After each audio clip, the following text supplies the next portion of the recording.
सवाल सुनकर क्रिया ने हैरानी से मना करते हुए कहा, कौन हो तुम? क्रिया का जवाब सुनकर कार्तिक के माथे पर हल्की सिलवटें आ गई। फिर भी उसने उम्मीद भरी नजरों से क्रिया की तरफ देखते हुए कहा, क्या तुम्हें सच में याद नहीं है? मैं कार्तिक, मित्तल। कार्तिक का ऐसा सवाल सुनकर क्रिया ध्यान से कार्तिक को देखने लगी। उसके सिल की बालों के नीचे उसकी जादुई आंखें थी, जिसमें एक गहराई छुपी हुई थी। बिल्कुल सांचे में गड़ी हुई छोटी सी नाक, गुलाबी खूबसूरत होठ, जिन पर एक बड़ी सी मुस्कान थी। ओवरऑल ये लड़का कहर ढहा रहा था। कार्तिक ने जब देखा कि क्रिया ध्यान से उसे देख रही है और याद करने की कोशिश कर रही है, तो चुपचाप अपनी व्हील चेयर पर बैठा मुस्कुराता रहा। कुछ देर अपने दिमाग पर जोर डालने के बाद उसने हैरान होते हुए कहा, क्या तुम कोई बहुत बड़े सेलिब्रिटी हो? कार्तिक ने जब देखा कि क्रिया उसे पहचान नहीं पा रही है, उसके चेहरे पर मुस्कान आ गई। क्रिया की बेवकूफी भरी बातें सुनकर कार्तिक चुपचाप धीमे धीमे मुस्कुराता रहा, पर कुछ भी बोल नहीं रहा था। क्रिया ने जब कार्तिक को मुस्कुराते हुए देखा तो उसने अपने दोनों हाथ अपने माथे पर रख लिए और सोचने लगी। फाइनली अब उसकी आंखों में हैरानी और चमक आ गई और उसने हैरान होते हुए कार्तिक से कहा, अगर मैं गलत नहीं हूं तो तुम के प्रोडक्शन हाउस के मालिक हो ना? क्रिया की बात सुनकर कार्तिक के चेहरे पर बड़ी सी मुस्कान आ गई। उसे विश्वास नहीं हो रहा था कि क्रिया उसे सिर्फ एक बिजनेसमैन के तौर पर पहचान रही है, 5 साल पहले जो हुआ उसके तौर पर नहीं। क्रिया ने आगे हैरान होते हुए कहा, मैंने कहीं सुना था कि 5 साल पहले तुम्हारा कार एक्सीडेंट हो गया था और उसके बाद तुम व्हील चेयर पर ही हो, क्या ये बात सच है? क्रिया कार्तिक को व्हील चेयर पर बैठे हुए देख रही थी और फिर भी ये स्टूपिड से सवाल पूछ रही थी।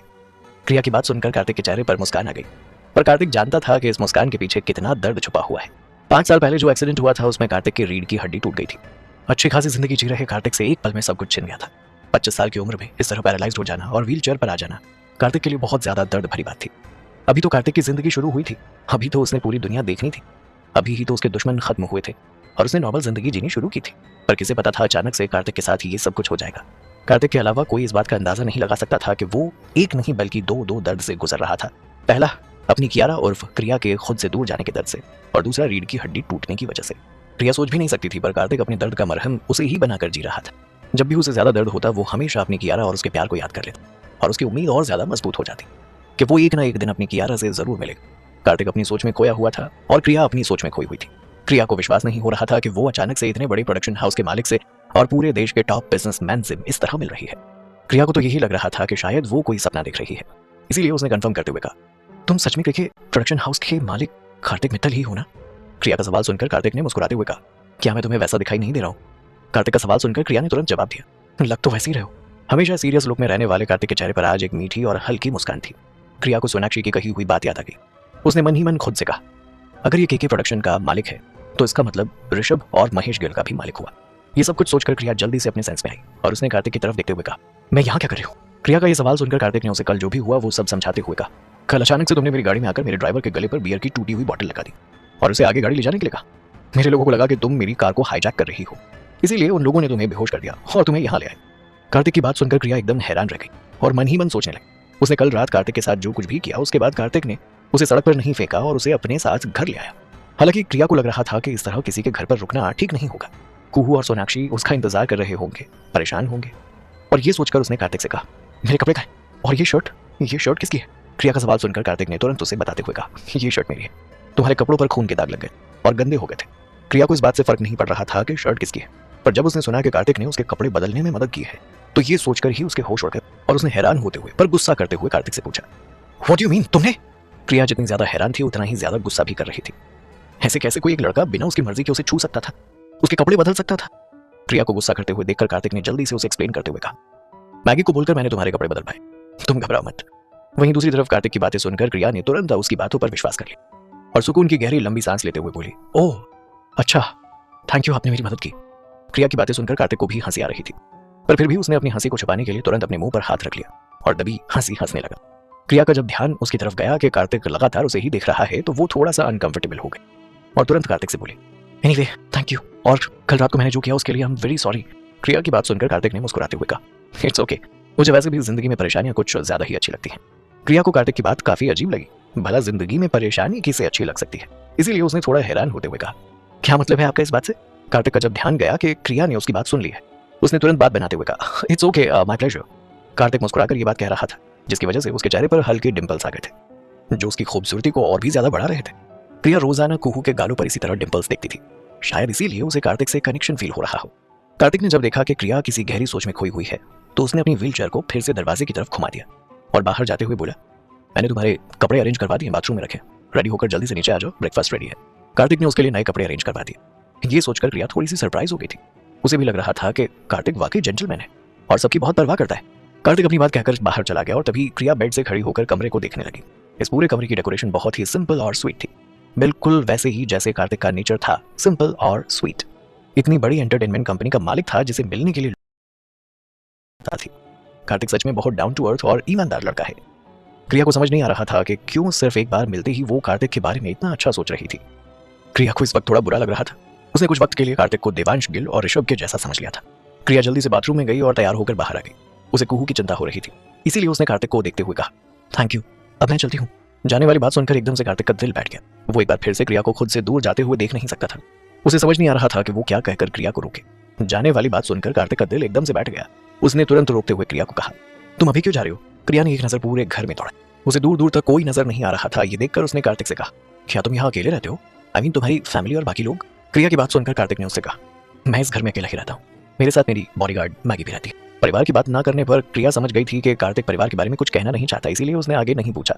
क्रिया ने आगे कहा, ये सारा नाश्ता बहुत टेस्टी है, क्या ये सब तुम्हारी बॉडीगार्ड नहीं बनाया है? क्रिया का सवाल सुनकर कार्तिक ने मुस्कुराते हुए कहा, नहीं, ये सारा नाश्ता मैंने बनाया। जैसे ही क्रिया ने ये बात सुनी तो वो एकदम हैरान रह गई। उसे विश्वास नहीं हो रहा था कि व्हील चेयर पर अपनी जिंदगी काटने वाला लड़का इतना सारा खाना भी बना सकता है। उसने बात को आगे बढ़ाते हुए कहा, तुम अपने लिए कोई केयर टेकर क्यों नहीं रख लेते? मेरा मतलब है कि तुम ऑफिस का इतना सारा काम संभालते हो और घर का काम तो केयर टेकर भी कर सकता है ना? क्रिया की बात सुनकर कार्तिक ने थोड़ा सीरियस होते हुए कहा, मैं अजनबियों को अपने घर में नहीं आने देता और ना ही मुझे अपने आसपास ज्यादा लोग पसंद है। कार्तिक ने अपनी बात कह दी थी पर क्रिया सोच में पड़ गई थी। उसे समझ नहीं आ रहा था कि अब वो आगे क्या कहे। अगर कार्तिक को अजनबी लोग पसंद नहीं थे तो फिर कार्तिक उसे अपने घर पर क्यों लेकर आया था? क्रिया मन ही मन सोचने लगी, काश दुनिया के सारे लड़के ऐसे ही होते। असल में लंदन जाने के बाद क्रिया ने काफी टाइम तक वेलफेयर इंस्टीट्यूट के लिए काम किया था, जो अपाहिजों को एक नई जिंदगी देता था। क्रिया वहाँ काउंसलर का काम करती थी। क्रिया ने वहाँ हर उम्र के लोगों को देखा था जिनमें जिंदगी जीने का एक अलग ही हौसला था। उनके हौसलों को देखकर ही क्रिया खुद का हौसला बढ़ाती थी। इसी वजह से तो वो 5 साल तक अकेले बिना किसी की मदद के अपनी बेटी को पाल पाई। क्रिया अपनी सोच में खोई हुई थी। तभी उसके कानों में कार्तिक की आवाज पड़ी, क्या हुआ, नाश्ता अच्छा नहीं लगा? क्रिया तुरंत अपनी सोच से बाहर आई और मुस्कुराते हुए बोली, नाश्ता बहुत अच्छा बना है, थैंक यू। क्रिया को बात करने के लिए कोई और टॉपिक मिला नहीं, इसलिए उसने कार्तिक से पूछा, क्या तुम्हारी कोई गर्लफ्रेंड है? तुमने अभी तक शादी क्यों नहीं की? क्रिया का सवाल सुनकर कार्तिक ने गहरी लंबी सांस ली और क्रिया की तरफ देखते हुए कहा, 5 साल पहले कोई मिली थी मुझे, मेरे जैसी। उस रात होटल में ऐसी सिचुएशन हो गई कि मुझे एक लड़की के साथ रात गुजारनी पड़ी, पर मेरा बैड लक है कि मैं दोबारा कभी उस लड़की से मिल नहीं पाया। उस लड़की ने पता नहीं मुझे क्या समझा। मैं उस वक्त बाथरूम में था और तभी वो लड़की मेरे पर्स से पैसे लेकर यहाँ से भाग गई। मैंने उसे बहुत ढूंढा, मुझे वो कहीं नहीं मिली। जैसे ही क्रिया ने ये बात सुनी तो उसके मुंह में लिया हुआ निवाला गले में ही अटक गया। अब क्या होगा आगे क्रिया और कार्तिक के साथ? क्या क्रिया को याद है होटल की वो रात में चली गई थी? जैसे ही उसने कमरा खोला, सामने का नजारा देखकर उसकी आंखें एकदम फटी की फटी रह गई। इस वक्त कमरे में एक उम्रदराज आदमी जिसकी सफेद दाढ़ी आई हुई थी और एक खूबसूरत लड़की एक दूसरे के काफी करीब बैठे हुए थे। जैसे ही उन्होंने दरवाजा खुलते हुए देखा तो दोनों एक दूसरे से दूर हो गए और हैरान होकर क्रिया को देखने लगे। क्रिया को जैसे ही अपनी गलती का एहसास हुआ तो उसने तुरंत माफी मांगते हुए कहा, आई एम सॉरी, मैं गलती से यहाँ आ गई। क्रिया ने रिएक्ट नहीं किया, पर वो इस लड़की को पहचान गई थी। ये लड़की कोई और नहीं बल्कि बॉलीवुड की फेमस एक्ट्रेस सितारा मैथ्यू थी। क्रिया ने कई अमेरिकन फिल्मों में सितारा की परफॉर्मेंस देखी थी और इसकी एक्टिंग स्किल भी काफी अच्छी थी। बॉलीवुड के साथ साथ हॉलीवुड के कई प्रोजेक्ट सितारा ने किए थे। क्रिया सितारा की बहुत बड़ी फैन थी। इस तरह अनजाने में अपनी फेवरेट एक्ट्रेस से मिलना क्रिया के लिए बहुत बड़ी बात थी। क्रिया को मन ही मन बहुत ज्यादा एक्साइटमेंट हो रही थी। फिर सोचा, मैं क्रिया को बता नहीं सकता कि मैं कितना डेस्परेटली उसे अपने पास रखना चाहता हूँ। मुझे अपने इमोशंस कंट्रोल में रखने होंगे और कोई हल निकालना होगा। कार्तिक ने फाइनली कहा, ठीक है, मेरे विला के बाहर एक आउट हाउस है, आज से तुम वहां रहोगे, पर ध्यान रखना अगर मुझसे वादा करके तुमने भागने की कोशिश की या फिर से कहीं चले गए तो मैं तुम्हें पाताल से भी खोज निकालूंगा। ये कार्तिक मित्तल का वादा है तुमसे। कार्तिक की बातों में धमकी साफ नजर आ रही थी। क्रिया भी ये बात समझ गई थी, इसीलिए उसने तुरंत कार्तिक की कसम खाते हुए कहा, नहीं नहीं, मैं तुम्हारी कसम खाती हूँ, अब मैं भागकर कहीं नहीं जाऊंगी, मैं आउट हाउस में ही रहूंगी जब तक तुम ठीक नहीं हो जाते। इतना कहकर क्रिया ने कार्तिक के सिर पर हाथ रख दिया। अपनी कसम खाते देखकर कार्तिक ने तुरंत उसका हाथ अपने सिर से हटाते हुए कहा, 5 साल पहले छोड़कर गई थी तो इस हालत में आ गया और अब वापस तुम मेरी ही कसम खा रही हो, सोच लो। क्रिया ने स्माइल करते हुए उसकी तरफ देखा। कार्तिक के चेहरे पर भी एक मुस्कान आ गई, क्योंकि उसने लंबा रास्ता जरूर अपनाया था पर उसे विश्वास हो गया था कि कियारा यानी क्रिया अब कहीं नहीं जाएगी। कार्तिक एक पक्का बिजनेसमैन था, ऊपर से बनिया, बिना लिखा पढ़ी के तो कोई काम ही नहीं करता था। इसीलिए उसने तुरंत मैगी को आवाज दी और अगली ही पल मैगी अंदर आई और कार्तिक के हाथ में कॉन्ट्रैक्ट पेपर थमा दिया। क्रिया को विश्वास नहीं हो रहा था। उसने हैरान होकर कार्तिक को देखा। कार्तिक ने पहले से ही सारी तैयारी करके रख रखी थी। उसे विश्वास था कि क्रिया उसकी बातों में आ जाएगी। कार्तिक ने अपनी आंखों से इशारा किया और अगले ही पल क्रिया ने जल्दी से कॉन्ट्रैक्ट पेपर साइन कर दिया। कार्तिक ने क्रिया को थोड़ा स्ट्रिक्ट होते हुए कहा, आज से मैं 24/7 कभी भी तुम्हें कॉल कर सकता हूँ और तुम्हें मेरे बुलावे पर आना होगा। ना चाहते हुए भी क्रिया को हाँ में अपना सिर हिलाना पड़ा। तभी अचानक क्रिया के फोन में अलार्म बजा और जैसे ही नोटिफिकेशन उसने देखा तो क्रिया ऑलमोस्ट चिल्लाते हुए बोली, ओह गॉड, मैं कैसे भूल सकती हूँ। क्रिया को इतना परेशान देखकर कार्तिक और मैगी भी परेशान हो गए।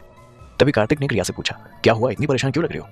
क्रिया ने कार्तिक की बात पर ध्यान नहीं दिया और जल्दी से आगे बढ़ते हुए बोली, मुझे बहुत जरूरी काम था और मैं भूल गई, मुझे अभी और इसी वक्त घर जाना है। क्रिया की बात सुनकर कार्तिक ने मैगी की तरफ इशारा करते हुए कहा, मैगी तुम क्रिया को घर छोड़ दो। कार्तिक की बात सुनकर मैगी तुरंत एक्शन मोड में आ गई। इस वक्त गाड़ी में मैगी के साथ क्रिया पीछे वाली सीट पर बैठी हुई थी। मैगी लगातार फ्रंट मिरर से नजरें चुराकर क्रिया को देख रही थी। पता नहीं क्यों पर मैगी ने जब से क्रिया को देखा तब से उसे यही लग रहा था कि क्रिया उनकी वाली कियारा तो नहीं है। मैगी लगातार क्रिया के चेहरे को ध्यान से देख रही थी। 99% क्रिया का चेहरा कियारा से मिलता था। उसकी हरकतें थोड़ी अलग थी। कोई एक नजर अगर क्रिया को देख ले तो उसे कियारा ही समझेगा, पर मैगी का मन क्रिया को कियारा समझने का तो बिल्कुल नहीं कर रहा था। जल्दी ही क्रिया सोनाक्षी के घर पहुंच गई। जैसे ही वो घर के अंदर गई तो देखा कि कुहू दरवाजे पर मुंह फुलाकर खड़ी थी। कुहू को देखते ही क्रिया ने उसे अपने गले से लगा लिया और उसके माथे पर और गालों पर किस करने लगी। कुहू ने पहले तो कुछ नहीं कहा और बाद में नाराज होते हुए बोली, मम्मा आप कहाँ गए थे? आपको कुहू की याद नहीं आई? क्या कोई परेशान कर रहा है आपको? मुझे बताओ, मैं उसे पनिश करूंगी। वो कुहू के सवाल सुनकर क्रिया अपनी बात कहते कहते हकलाने लगी।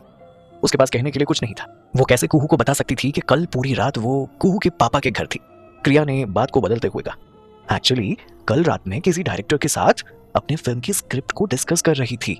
अपनी बात कहकर क्रिया रिलैक्स होने वाली थी कि दूसरे कमरे से सोनाक्षी बाहर आई और थोड़ा नाराज होते हुए बोली, जरा मुझे भी तो बता, कौन से डायरेक्टर के साथ तू स्क्रिप्ट डिस्कस कर रही थी? मुझे इस बारे में पहले क्यों नहीं बताया? थोड़ी शर्म कर ले। तेरी बेटी कल रात से तेरे लिए कितना ज्यादा परेशान थी, मैं कितना परेशान थी, और तू अभी भी झूठ बोल रही है। सोनाक्षी की बातें सुनकर क्रिया इधर उधर देखने लगी और भगवान से दुआ मांगने लगी। इस वक्त सोनाक्षी बस चुप हो जाए, कम से कम उसकी बेटी के सामने तो उसकी इज्जत का फलूदा ना बन जाए। क्रिया ने सफाई देते हुए कहा, मैं झूठ क्यों बोलूंगी सोनाक्षी? इतना कहकर क्रिया अपनी आंखें छोटी करके इशारों से सोनाक्षी को चुप रहने के लिए बोलने लगी।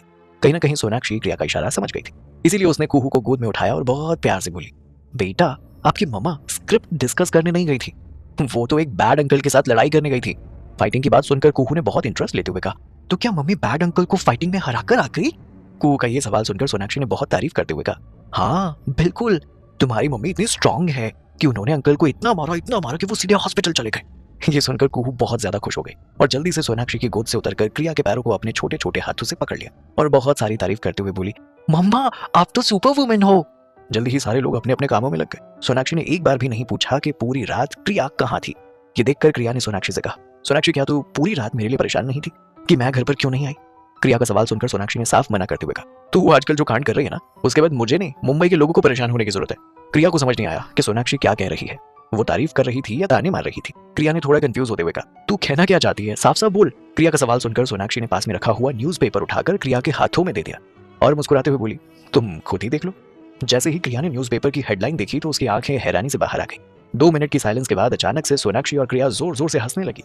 असल में हेडलाइन ऋषभ के बारे में लिखी थी, जिसमें लिखा था कि एंटरटेनमेंट कंपनी के प्रेसिडेंट पर हुआ हमला। क्रिया ने तो बिल्कुल उम्मीद नहीं की थी कि कल रात को जो कुछ भी हुआ वो सुबह सुबह न्यूज़पेपर के अंदर भी आ जाएगा और हेडलाइन बन जाएगा। सोनाक्षी ने अचानक से सीरियस होते हुए कहा, तुझे पता भी है कल पूरी रात मैं सोई नहीं, रह रहकर तेरी चिंता हो रही थी, बार बार तुझे फोन किया पर तेरा फोन बंद आ रहा था। मैं तो पुलिस स्टेशन कंप्लेन करने जाने वाली थी कि तभी आज न्यूज़पेपर में ये हेडलाइन देखी, तब समझ में आया कि तू उस ऋषभ गार्डन हो गया। कहीं ना कहीं क्रिया को अब खुद पर कॉन्फिडेंस आ गया था और वो मन ही मन मुस्कुराई जा रही थी। तभी सोनाक्षी ने थोड़ा परेशान होते हुए कहा, ज्यादा खुश होने की जरूरत नहीं है, अगर उस ऋषभ ने तेरे खिलाफ पुलिस कंप्लेंट कर दी तो। सोनाक्षी को परेशान होते हुए देखकर क्रिया ने कॉन्फिडेंस के साथ कहा, तुम चिंता मत करो, मुझे नहीं लगता कि वो कोई कंप्लेंट कर पाएगा। एक लड़की से कुटने के बाद उसमें इतनी हिम्मत नहीं है कि प्रेस में ये बोल सके। क्रिया का पॉइंट सोनाक्षी को सही लग रहा था, इसीलिए उसने भी आगे कुछ नहीं कहा।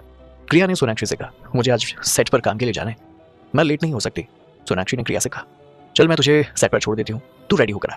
लगभग 1 घंटे के बाद दोनों दोस्त सेट के बाहर खड़ी थी। क्रिया कुछ कहने ही वाली थी कि तभी सोनाक्षी ने कहा, हाँ हाँ चिंता मत कर, मैं कुहू का अच्छे से ख्याल रखूंगी, तू आराम से अपनी शूटिंग पूरी करके आ और मैं और कुहू यहीं पर गाड़ी में तेरा इंतजार करेंगे। क्रिया सोनाक्षी को थैंक यू बोलकर अंदर चली गई और जल्दी से उसने स्टेज मैनेजर मास्टर रॉय को ढूंढ लिया। क्रिया असल में यहाँ पर एक पुलिस के डुप्लीकेट का रोल करने आई थी। इस फिल्म का नाम था पुलिसगिरी। मिस्टर रॉय ने जैसे ही क्रिया को देखा तो एक नजर उसे देखते ही रह गए। क्रिया काफी खूबसूरत लग रही थी। मिस्टर रॉय को तो बिल्कुल विश्वास नहीं हो रहा था कि इतनी खूबसूरत लड़की एक स्टंट डबल रोल के लिए आई है। मिस्टर रॉय ने थोड़ा डाउट करते हुए कहा कि क्या तुम सच में ये रोल कर लोगे? मेरा मतलब है कि तुम बहुत पतली सी हो। मिस्टर रॉय को क्रिया की काबिलियत पर थोड़ा डाउट हो रहा था, क्योंकि जब उनकी टीम ने क्रिया से कॉन्टैक्ट किया था तो उसकी प्रोफाइल में लिखा हुआ था कि वो कराटे और बॉक्सिंग में मास्टर है। यही वजह थी कि क्रिया को उन्होंने स्टंट डबल रोल के लिए चुना था। क्रिया भी समझ गई थी कि मिस्टर रॉय को उसकी काबिलियत पर शक है। जिस तरह के कपड़े उसने पहने हुए थे उसमें वो और भी ज्यादा पतली लग रही थी। पर यहाँ आने के बाद क्रिया बिना काम किए वापस नहीं जाना चाहती थी। क्रिया ने जल्दी से आगे बढ़कर मूव किया और मिस्टर रॉय को उठाकर जमीन पर धर दिया। ये सब कुछ इतनी फास्ट हुआ कि मिस्टर रॉय को डिफेंड करने का मौका ही नहीं मिला। क्रिया ने मुस्कुराते हुए फिर मिस्टर रॉय से कहा, क्या अभी भी आपकी यही राय है मिस्टर रॉय? क्रिया की फुर्ती देखकर मिस्टर रॉय काफी इंप्रेस हो गए। उन्होंने तुरंत क्रिया से कहा, ऑफ कोर्स नॉट। क्रिया ने अगले ही पल हाथ बढ़ाकर मिस्टर रॉय को वापस जमीन से ऊपर उठा दिया। मिस्टर रॉय ने उसे एक फॉर्म देते हुए कहा, इस फॉर्म को फिल कर दो और जाकर चेंज कर लो। क्रिया ने फॉर्म लिया और उसमें अपना नाम मधुबाला भर दिया। असल में क्रिया की नानी उसकी माँ को प्यार से मधुबाला कहकर बुलाती थी। क्रिया ने डिसाइड कर लिया था कि आज से उसका स्टेज नाम मधुबाला ही रहेगा और पूरी एंटरटेनमेंट इंडस्ट्री क्रिया को आज से मधुबाला कहकर बुलाएगी। पुलिस यूनिफॉर्म पहनने के बाद क्रिया का हुलिया पूरी तरह से बदल गया था। वो इस वक्त और ब्यूटी सेट पर मौजूद हर एक इंसान क्रिया को देखकर हैरान था। किसी को विश्वास नहीं हो रहा था कि इतनी टैलेंटेड एक्ट्रेस एक मामूली स्टंट डबल का रोल निभा रही है। असल में सीन में क्रिया को एक बंद पड़े घर की छत से नीचे गाड़ी पर कूदना था और फिर जमीन पर रोल करते हुए आगे बढ़ना था। डायरेक्टर को यह सीन परफेक्ट चाहिए था और इसीलिए उसने अपनी सेफ्टी वायर की मदद ना लेने के बजाय स्टंट डबल का इस्तेमाल करना सही समझा।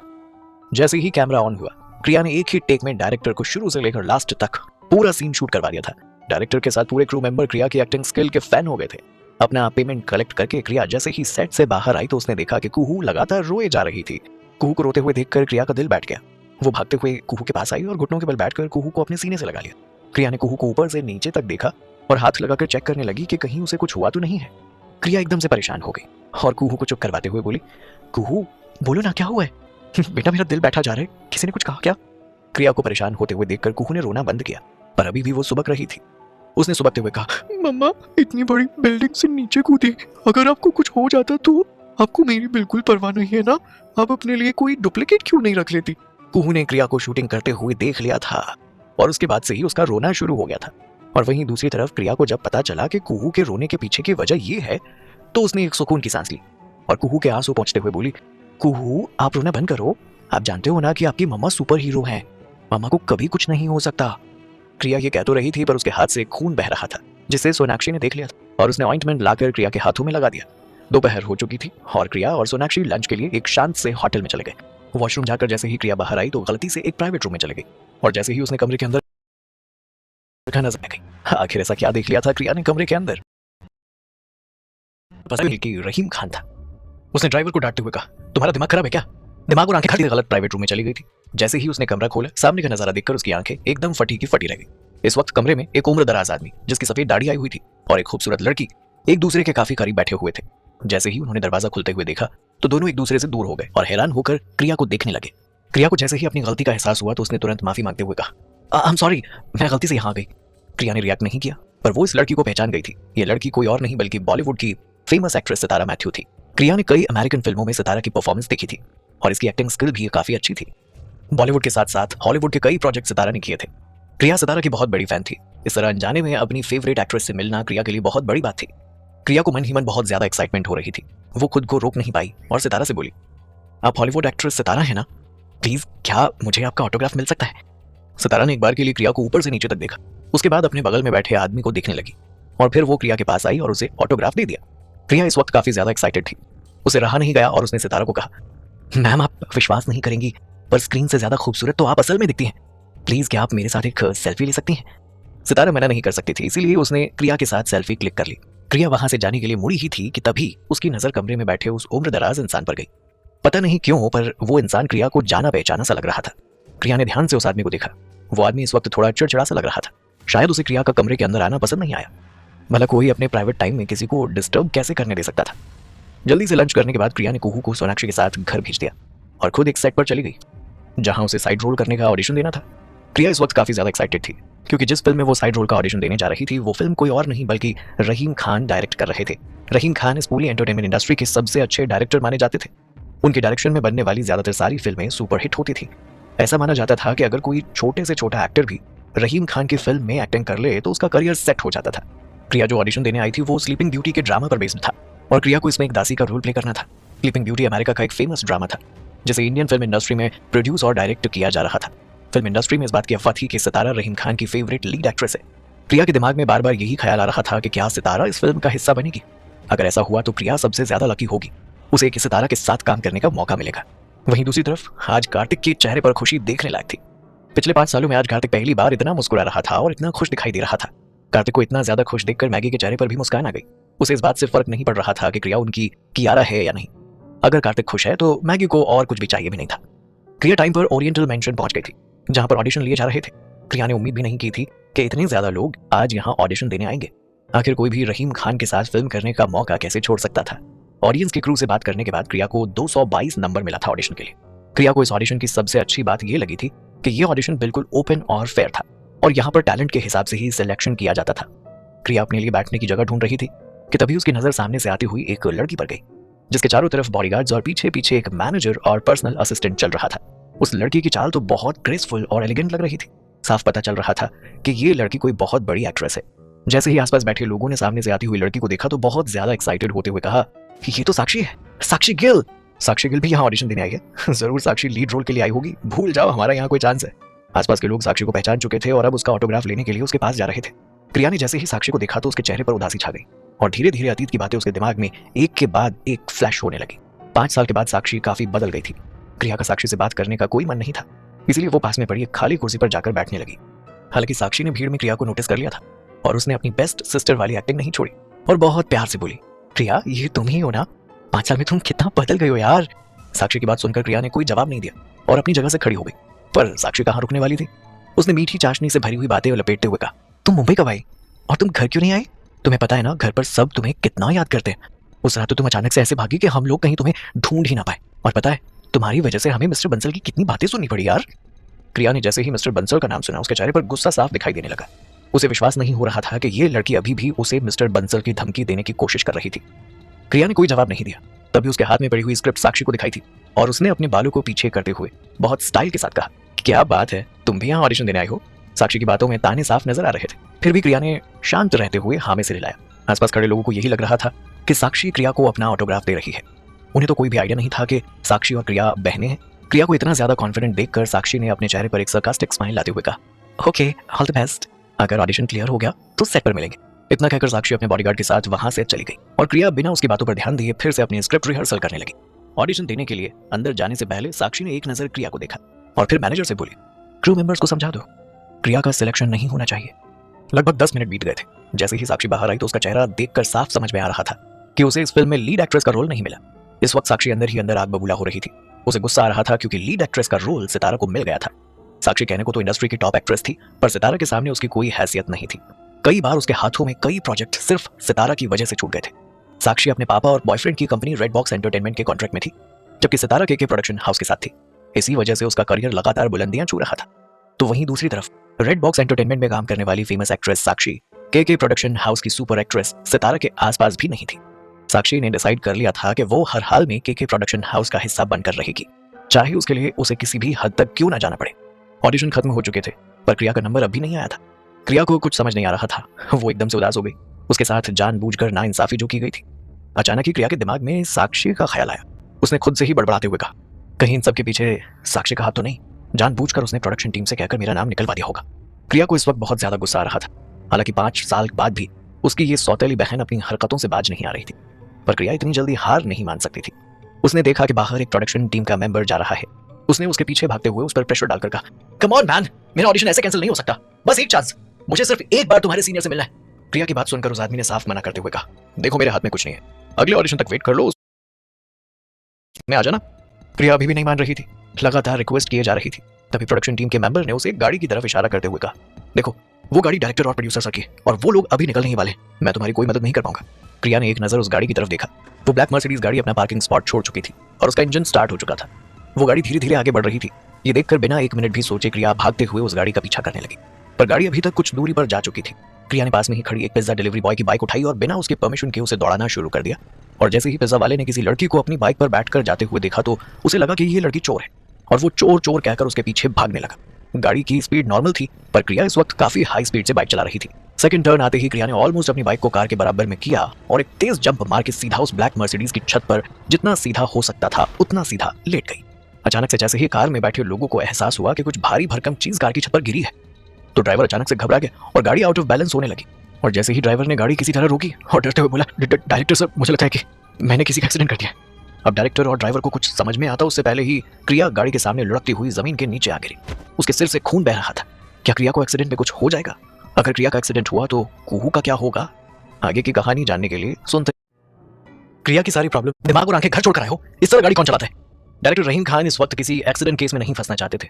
वो गाड़ी से निकलने ही वाले थे उससे पहले ही एक खूबसूरत लड़की का खिलखिलाता चेहरा गाड़ी में सभी बैठे हुए लोगों को दिखाई दिया। क्रिया मुस्कुराते हुए अपने माथे से खून को पहुंचते हुए उठकर खड़ी हो चुकी थी। एक्सीडेंट होने के बाद भी क्रिया के चेहरे पर मुस्कान देखकर हर कोई हैरान था। डायरेक्टर ने जब देखा कि क्रिया को ज्यादा चोट नहीं आई है तो वो और गाड़ी में बैठे सभी लोगों ने एक सुकून की सांस ली। क्रिया ने बिना 1 मिनट गवाए बहुत एक्साइटेड होते हुए कहा, डायरेक्टर सर, मैं ऑडिशन देने आई थी। मेरा ऑडिशन नंबर है 222, पर किसी ने मुझे ऑडिशन देने के लिए पुकारा ही नहीं। मैं काफी देर से आपकी गाड़ी का पीछा कर रही हूँ। क्या प्लीज आप मुझे एक चांस दे सकते हैं? इस वक्त क्रिया के माथे से पसीना पानी की तरह बह रहा था। उसे देखकर साफ पता चल रहा था कि वो कितनी मेहनत करके यहाँ पहुंची है। डायरेक्टर रहीम ने क्रिया को पहचान लिया था।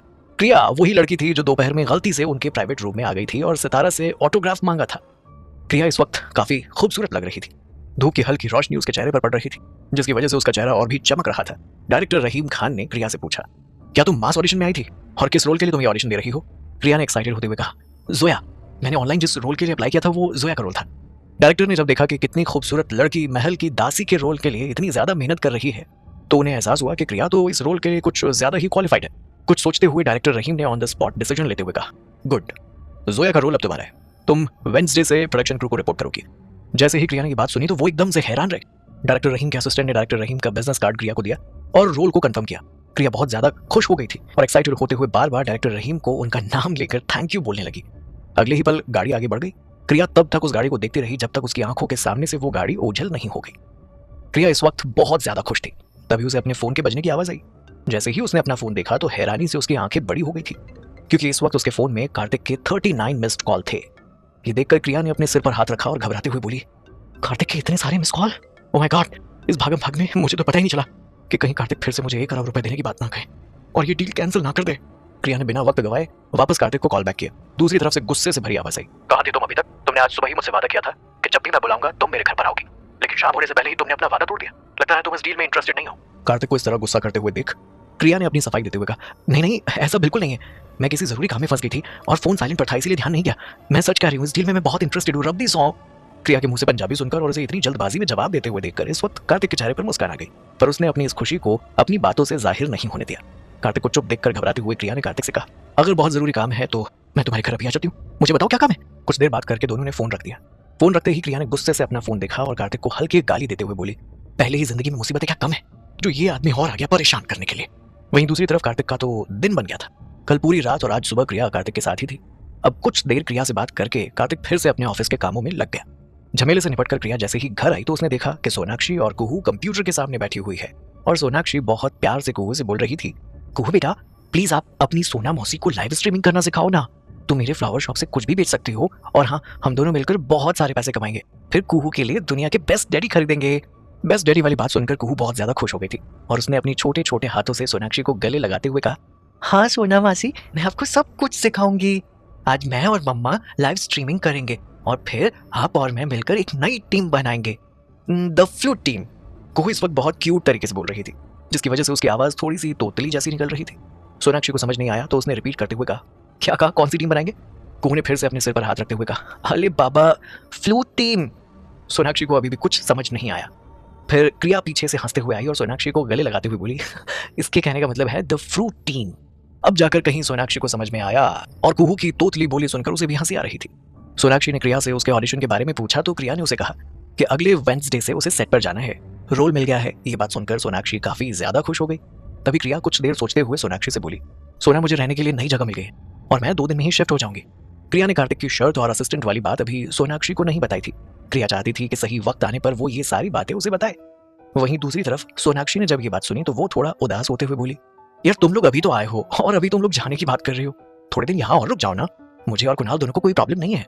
सोनाक्षी की बातें सुनकर क्रिया मन ही मन काफी इमोशनल हो गई थी कि कोई तो था जो उसे अपने पास रखना चाहता था, वरना हर कोई तो उसे अपनी जिंदगी से ही निकाल रहा था।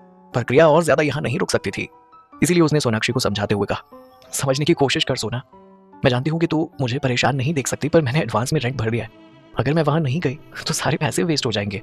सोनाक्षी समझती थी कि क्रिया को किसी की भी मदद लेना पसंद नहीं और इसीलिए उसने क्रिया की बात मान ली, पर उससे ये भी कह दिया कि कुछ दिन तक कुहू उसी के साथ रहेगी। क्रिया को भी ये बात सही लग रही थी क्योंकि वो अभी कुहू को कार्तिक से मिलवाना नहीं चाहती थी। ऐसे में अच्छा ही है कि अगर सोनाक्षी कुहू को संभाल ले और उसका ख्याल रखे। दोनों दोस्त आपस में बातें कर रही थी। तभी अचानक से घर की डोर बेल बजी और जैसे ही क्रिया ने दरवाजा खोला तो बाहर कुणाल पसीने में भीगता हुआ हाफता सा खड़ा हुआ था। क्रिया को दरवाजे पर देखकर कुणाल ने मुस्कुराते हुए कहा, हाय क्रिया, क्या सोना घर पर है? कुणाल को मुस्कुराते हुए देखकर क्रिया ने हंसते हुए कहा, आइए आइए मिस्टर कुणाल, आपकी सोना घर पर ही तो है। खुद को मिस्टर बोलते हुए देखकर कुणाल ने क्रिया के सामने हाथ जोड़ते हुए कहा, देवी मैया मुझे मिस्टर वगैरह बुलाना बंद करो। जैसे पहले बुलाती थी वैसे ही बुलाओ कुणाल कहकर। After all we are friends, और तुम्हारी वजह से ही तो आज मैं और सोना साथ हैं। क्रिया ने मुस्कुराते हुए कहा, अच्छा बाबा ठीक है, अंदर आ जाओ। कुणाल ने कुछ टाइम पहले ही अपने एक दोस्त के साथ मिलकर एक आईटी कंपनी को शुरू किया था। घर के अंदर आते ही कुणाल परेशान होते हुए बोला, सोना तुम ठीक तो हो ना? तुमने मुझे इतनी जल्दबाजी में घर क्यों बुलाया? कुणाल को अपने लिए परेशान होते देखकर सोनाक्षी ने उससे कहा, एक्चुअली मेरा कंप्यूटर हैंग हो रहा था, मुझे और कुहू को इसमें लाइव स्ट्रीमिंग शुरू करनी है, इसीलिए मैंने तुम्हें फोन कर दिया। कुणाल ने गहरी लंबी सांस ली और फिर मुस्कुराते हुए कहा, ओह मैं पता नहीं क्या क्या सोच रहा था, इतनी सी प्रॉब्लम, बस तुम बिल्कुल चिंता मत करो, सब कुछ मुझ पर छोड़ दो, सब मैं हैंडल कर लूंगा। इन दोनों का प्यार देखकर क्रिया भी अपने मन में सोचने लगी कि काश उसे भी कुणाल की तरह प्यार करने वाला कोई लड़का मिल जाता। कुणाल को कंप्यूटर ठीक करते देखकर क्रिया के दिमाग में कुछ आया और उसने कुणाल से पूछा, कुणाल क्या तुम किसी का हैक्ड अकाउंट रिकवर कर सकते हो? क्रिया का सवाल सुनकर कुणाल ने मुस्कुराते हुए कहा, ये तो मेरे दाएं हाथ का काम है, कौन सा हैक्ड अकाउंट रिकवर करना है बताओ। क्रिया ने अपने 2 साल पहले हैक हुए फेसबुक अकाउंट के बारे में बताया, जिस पर उसके बहुत सारे ऑनलाइन पेशेंट जुड़े हुए थे और उसकी बातों से काफी ज्यादा मोटिवेटेड थे और क्रिया को अपना लाइफ सेविंग गॉड मानते थे। ये सभी लोग अपनी जिंदगी में किसी न किसी मुसीबत से जूझ रहे थे और कभी सुसाइड करना चाहते थे, पर क्रिया से ऑनलाइन काउंसलिंग करके इन लोगों ने फिर से अपनी जिंदगी शुरू कर दी थी। साक्षी का कंप्यूटर ठीक करके जल्दी ही कुणाल ने क्रिया से उसकी आईडी ली और लगभग 20 मिनट के बाद क्रिया से कहा, तुम्हारा अकाउंट मैंने रिकवर कर दिया, इसमें नया पासवर्ड सेट कर लो। क्रिया इस वक्त बहुत ज्यादा खुश थी। उसने तुरंत लॉगिन किया और अपने सभी पेशेंट्स के मैसेज चेक करने लगी। क्रिया ने देखा कि उसके बहुत सारे पेशेंट्स के हजारों मैसेजेस उसके चैट बॉक्स में आए हुए हैं, पर जिस पेशेंट के बारे में क्रिया को सबसे ज्यादा चिंता थी उसका नाम था डेनियल। ये पेशेंट काफी टाइम से क्रिया से जुड़ा हुआ था और इसने खुद को खत्म करने की कोशिश भी की थी, पर क्रिया ने इसे मोटिवेट किया और जिंदगी फिर से जीने की उम्मीद दी। क्रिया ने देखा कि डेनियल लगातार 2-3 महीने से उसे मैसेज कर रहा था। क्रिया ने कभी नहीं सोचा था कि डेनियल उसे अभी भी रोजाना मैसेज करता होगा, जिसमें कुछ मैसेजेस इस तरह थे, हाय मिस केजी आप कैसी हैं, आज मेरे रिहैब का 3रा हफ्ता है, मुझे पहले की तरह डिप्रेशन नहीं होता, अब मुझे जिंदगी अच्छी लग रही है। मिस केजी आप मेरे मैसेज का जवाब क्यों नहीं दे रही हैं? क्या मैं आपको परेशान कर रहा हूँ? आप जानती है ना आपके अलावा मेरा कोई फ्रेंड नहीं है जिससे मैं बात कर सकूं या अपनी फीलिंग शेयर कर सकूं। क्या मैं आपसे कांटेक्ट में रह सकता हूं? मिस केजी अब अपने सारे काम मैं खुद करता हूं, किसी पर डिपेंडेंट नहीं हूं। मुझे 2 साल हो गए हैं रिहैबिलिटेशन सेंटर जाते हुए। अब मैं लाइफ को लेकर बहुत पॉजिटिव हूं और मैंने अपना सारा बिजनेस संभाल लिया है। क्रिया ध्यान से डैनियल के सारे मैसेजेस पढ़ रही थी। उसने मैसेजेस पढ़ने में काफी वक्त लगा दिया था। तभी उसने जवाब देते हुए कहा, सॉरी डैनियल, मेरा अकाउंट हैक हो गया था और इसी वजह से मैं तुम्हें जवाब नहीं दे पा रही थी। मैंने अभी अपना अकाउंट रिकवर करवाया है। थैंक यू सो मच मुझ पर भरोसा करने के लिए और मुझे आज भी याद करने के लिए। मैं बहुत खुश हूं कि तुम फिर से अपनी जिंदगी आगे बढ़ा रहे हो। क्रिया ने जैसे ही इस मैसेज का जवाब दिया तो मुंबई के किसी कोने में एंटरटेनमेंट इंडस्ट्री में अचानक से कार्तिक के फोन में नोटिफिकेशन आया। क्रिया के मैसेज करने पर कार्तिक के फोन में नोटिफिकेशन क्यों आया, आगे की कहानी जानने के लिए सुनते रहिए जीरो। जैसे ही क्रिया ने डैनियल को मैसेज किया तो मुंबई के किसी कोने में कार्तिक के फोन पर मैसेज की घंटी बजी और जैसे ही कार्तिक ने नोटिफिकेशन देखा तो मिस केजी का मैसेज देखकर वो बहुत ज्यादा खुश हो गया और अपना सारा काम एक तरफ रख दिया और ध्यान से क्रिया का भेजा हुआ मैसेज पढ़ने लगा। पूरे 2 साल के बाद उसे ये मैसेज मिला और अब जाकर उसे समझ में आया कि उसकी मिस केजी उसे रिप्लाई क्यों नहीं कर रही थी। कार्तिक ने फोन पर अपनी आईडी डैनियल के नाम से बनाई थी। फाइनली कार्तिक 2 साल के बाद उस इंसान से कांटेक्ट कर पा रहा था जिसने उसे अंधेरे और मायूसी से रोशनी भरी जिंदगी दी थी। पूरी दुनिया जीतकर जब कार्तिक इस एक्सीडेंट की वजह से इस हालत में आया था तो उसे खुद की ही जिंदगी से नफरत होने लगी थी। वो मर जाना चाहता था, पर क्रिया ही तो थी जिसने उसे फिर से जीने की उम्मीद दी थी। हालांकि वो सिर्फ वॉइस चैट करते थे, दोनों ने कभी वीडियो कॉल पर बातें नहीं की थी, इसीलिए वो एक दूसरे को शक्ल से नहीं जानते थे। कार्तिक ने खुश होते हुए क्रिया के मैसेज का रिप्लाई करते हुए कहा, थैंक गॉड कि आपने मुझे फिर से रिप्लाई किया। आप विश्वास नहीं करेंगी पर मैंने अभी काफी अच्छी प्रोग्रेस कर ली है और मेरा बिजनेस भी फिर से बुलंदियां छू रहा है।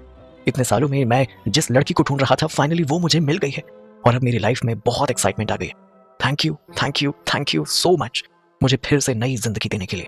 डैनियल को इतना ज्यादा खुश देखकर क्रिया के चेहरे पर भी मुस्कान आ गई। उसने मुस्कुराते हुए इमोजी के साथ कहा, congratulations Daniel, I am so happy for you. जल्दी ही इन दोनों ने बातें करके अपना फोन साइड में रख दिया। आज कार्तिक के दिल को बड़ा सुकून मिल रहा था। फाइनली कार्तिक अपनी सबसे अच्छी दोस्त से बात कर रहा था। वैसे तो आज भी कार्तिक के कुछ पुराने दोस्त अमन, जुनैद, रजत उसके कांटेक्ट में थे, पर कार्तिक ने मिस केजी जैसा दोस्त कभी नहीं देखा था। वहीं इन सबसे अलग कुहू सोनाक्षी के स्टडी रूम में बैठकर अपनी लाइव स्ट्रीमिंग की तैयारी कर रही थी। आज उसने क्यूट चेरी वाली फुल कॉस्ट्यूम पहनी हुई थी और बालों में चेरी वाली हेयर पिन लगाई थी। लाइव स्ट्रीम में कुहू का चेहरा दिखाई दे रहा था। धीरे धीरे ऑडियंसेस ने भी उसे ज्वाइन करना शुरू कर दिया। कुहू इस वक्त अपनी क्यूट छोटी छोटी आंखों से ऑडियंसेस को ज्वाइन करते हुए देख रही थी। ये बात तो सच थी कि इस छोटी सी 4 साल की बच्ची ने बहुत सारे लोगों के दिलों में अपनी जगह बनाई हुई थी। जैसे ही लाइव स्ट्रीमिंग शुरू हुई थी वैसे ही चेरी बेबी के अकाउंट पर मैसेजेस की बाढ़ आ गई। चेरी बेबी ऊपर से नीचे तक मैसेजेस को पढ़ रही थी, जिनमें से कुछ उसे समझ आ रहे थे और कुछ नहीं। वो क्यूट सा फेस बनाकर उन सब लोगों के मैसेजेस देख रही थी और जब सब लोगों के मैसेज पूरे हो गए तो उसने एक स्टाइल के साथ पोज देते हुए पलट कर उन सबको देखा और बहुत प्यार से बोली, hello, welcome back to my channel. मैं हूँ आपकी प्यारी क्यूट लिटिल चेरी बेबी और आज मैं आपके लिए लाई हूँ एंटरटेनमेंट का भंडार। फाइनली मैं इंडिया वापस आ गई हूँ और इस खुशी में मैं आज आप लोगों के साथ 2 लाइव स्ट्रीमिंग करूंगी। नेक्स्ट लाइव स्ट्रीमिंग में मैं आप सब लोगों को अपनी बेस्ट फ्रेंड से मिल पाऊंगी। अपनी बात कहकर चेरी बेबी मुस्कुराने लगी और उसके चेहरे पर आए हुए डिंपल्स और गहरे हो गए जो उसे और भी ज्यादा क्यूट बना रहे थे। जल्दी ही एक बड़ी सी रैबिट की यूनिफॉर्म पहनकर क्रिया ने भी कुहू को ज्वाइन कर लिया और कुहू ने कहा, फाइनली चेरी बेबी की क्यूट रैबिट मामा आपसे मिलने वाली है। अपनी बात कहकर चेरी बेबी ने एक स्पेशल फ्लावर बुके की खूबी बताते हुए उसे ऑक्शन करना शुरू कर दिया। कुहू बहुत सारे शब्द बोल भी नहीं पा रही थी, फिर भी तुतलाते हुए बोले जा रही थी जो फैंस को और भी ज्यादा अच्छा लग रहा था। कुहू ने बहुत सोच समझकर इस फ्लावर के ऑक्शन की स्टार्टिंग प्राइस 2000 रखी और हर बार इस प्राइस में 500 ऐड होते थे। देखते ही देखते इस फ्लावर बुके की प्राइस 25,000 तक पहुंच गई और फाइनली इसे सेल आउट कर दिया गया। इंटरनेट पर इस बुके की नॉर्मल प्राइस 5,000 थी जिसे चेरी बेबी ने 25,000 रुपए में बेचा था। ये देखकर सोनाक्षी बहुत हैरान हो गई। उसे विश्वास नहीं हो रहा था कि लाइव स्ट्रीमिंग से 4 साल की बच्ची इतने अच्छे से उसके फ्लावर्स को बेच रही है और इतना अच्छा पैसा भी कमा रही है। कहीं ना कहीं सोनाक्षी ने कुहू को अपना गुरु भी बना लिया था। जल्दी ही लाइव स्ट्रीमिंग में सोनाक्षी को भी एंट्री लेनी थी और इसके लिए उसने अपने लिए एक स्पेशल ड्रेस बनवाई थी, सनफ्लावर ड्रेस, जो काफी क्यूट थी। फर्स्ट लाइव स्ट्रीमिंग पूरी हुई और जल्दी से सोनाक्षी भी रेडी होकर आ गई ताकि सेकंड लाइव स्ट्रीमिंग शुरू हो सके। सोनाक्षी ने भी अपना चेहरा ढका हुआ था और इस वक्त बहुत ज्यादा नर्वस थी वो, क्योंकि उसने आज से पहले ये सब कुछ कभी किया नहीं था। उसे डर था कि कहीं उसकी किसी गलती की वजह से कुहू के फैंस नाराज ना हो जाए। कुहू ने पहले ही सोनाक्षी को कह दिया था कि वो उसे मासी कहकर नहीं बुलाएंगी और पूरी लाइव स्ट्रीमिंग में आज से उसे सिर्फ सनफ्लावर आंटी कहकर बुलाएंगी ताकि ये कैरेक्टर फेमस हो सके और किसी को पता भी ना चले कि इन दोनों का क्या रिश्ता है। 4 साल की बच्ची की इतनी स्मार्टनेस देखकर क्रिया को अपनी बेटी पर गर्व महसूस हो रहा था। वहीं दूसरी तरफ सोनाक्षी सोच रही थी कि काश कुहू से पहले मिल जाती। एक बार फिर से लाइव स्ट्रीमिंग शुरू हुई। कुहू ने फिर से अपनी इस क्यूट अंदाज में सबको वेलकम किया और इस बार सनफ्लावर का स्पेशल बुके लेकर उसकी खूबियां बताने लगी और उसे ऑक्शन के लिए लगा दिया। मुंबई में अपने ऑफिस में बैठकर कार्तिक भी चेरी बेबी की क्यूट लाइव स्ट्रीमिंग देख रहा था और खुलकर हंस भी रहा था। कार्तिक कुछ ही दिनों में चेरी बेबी का बहुत बड़ा फैन हो गया था और अभी तक उसने चेरी बेबी के और रैबिट मामा के सारे वीडियोस देख लिए थे। कुहू ने बहुत ही एक्साइटेड होते हुए कहा, meet my new friend sunflower aunty. अगले कुछ टाइम तक सनफ्लावर आंटी और मैं बहुत सारी लाइव स्ट्रीमिंग करेंगे। इस वक्त बहुत सारे लोग कुहू को गिफ्ट भेज रहे थे। कार्तिक भी खुद को रोक नहीं पाया और उसने एक ही बार में 1 लाख गिफ्ट के तौर पर कुहू को भेज दी। ये देखकर कुहू और सोनाक्षी दोनों हैरान रह गए और साथ ही साथ बाकी फैंस भी हैरान थे। कार्तिक ने उसमें अपना अकाउंट किसी दूसरे नाम से बनाया हुआ था जिस वजह से किसी को भी पता नहीं चला कि ये कार्तिक है। अभी तक चेरी बेबी के पास बहुत सारे गिफ्ट्स आ चुके थे। उसने बहुत सारे पैसे भी कमा लिए थे। लास्ट में इस सनफ्लावर बुके को कार्तिक ने खुद खरीद लिया, वो भी 50,000 रुपए में। ये देखकर तो सोनाक्षी की आंखें हैरानी से भर गई। लाइव स्ट्रीमिंग पूरी होने के बाद सोनाक्षी ने कुहू को गले लगा लिया और इस वक्त प्रिया, कुहू और सोनाक्षी तीनों ही सेलिब्रेट कर रहे थे और बहुत ज्यादा खुश थे। चेरी बेबी की लाइव स्ट्रीमिंग देखकर कार्तिक बहुत खुश हो गया था। मैगी भी बहुत खुश थी। उसने पिछले 1 घंटे में कार्तिक को बिल्कुल भी डिस्टर्ब नहीं किया था और सारी मीटिंग भी कार्तिक के कहने पर पोस्टपोन कर दी थी। आपस में बातें करते हुए अचानक से सोनाक्षी ने क्रिया से कहा, क्रिया एक बात पूछूं, तू 5 साल के बाद अपनी माँ का सपना पूरा करने आई है, पर क्या तूने सोचा है कि कुहू का क्या होगा? जब तू फेमस हो जाएगी तो लोग तेरी हर पर्सनल और छोटी से छोटी बातें इंटरनेट पर शेयर करेंगे। ऐसे में तू एंटरटेनमेंट की इस दुनिया से कुहू को और उसकी मासूमियत को बचाएगी कैसे? सोनाक्षी की बात सुनकर क्रिया के चेहरे पर टेंशन आ गई और उसने थोड़ा परेशान होते हुए कहा, इसी वजह से मैं हमेशा डरती हूँ। तू जानती है इस इंडस्ट्री में मैं बड़े बड़े दुश्मनों से लड़ने जा रही हूँ और ये सारे लोग आज बहुत ताकतवर हैं। ऋषभ, साक्षी, देवांश गिल को कुहू के बारे में पता चलेगा तो वो लोग जरूर उसे नुकसान पहुंचाने की कोशिश करेंगे और हो सकता है कि मेरे और कुहू के बारे में गलत गॉसिप भी फैलाना शुरू कर दें। क्रिया की बात सुनकर दोनों दोस्त कुछ देर तक चुपचाप बैठी रहे। तभी कुछ सोचकर सोनाक्षी ने कहा, मेरे पास एक आइडिया है। जब भी कोई तुझसे कुहू के बारे में पूछे तो तू इसे अपनी भतीजी बता दे और जब भी तू शूटिंग के लिए जाए तो कुहू को मेरे पास छोड़ देना। वैसे भी मेरे पास ज्यादा काम नहीं होता, मैं संभाल लूंगी।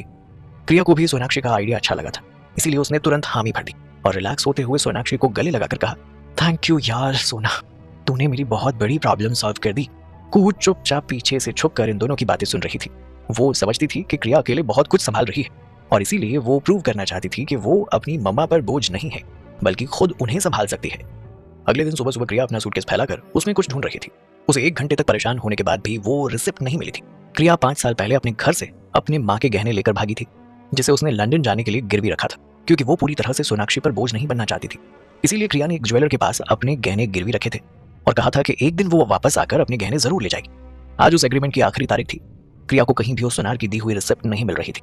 अचानक से उसके दिमाग में कुछ आया और उसने परेशान होकर अपना सिर पकड़ते हुए कहा, ओह नो, वो रिसिप्ट तो उन कपड़ों में थी मैंने परसों रात को जो पहने हुए थे और मेरे सारे कपड़े तो कार्तिक के घर पे छूट गए थे। कहीं उसने मेरे कपड़ों को फेंक तो नहीं दिया? अगर ऐसा हुआ तो मैं कभी अपने माँ के गहने नहीं छुड़वा पाऊंगी।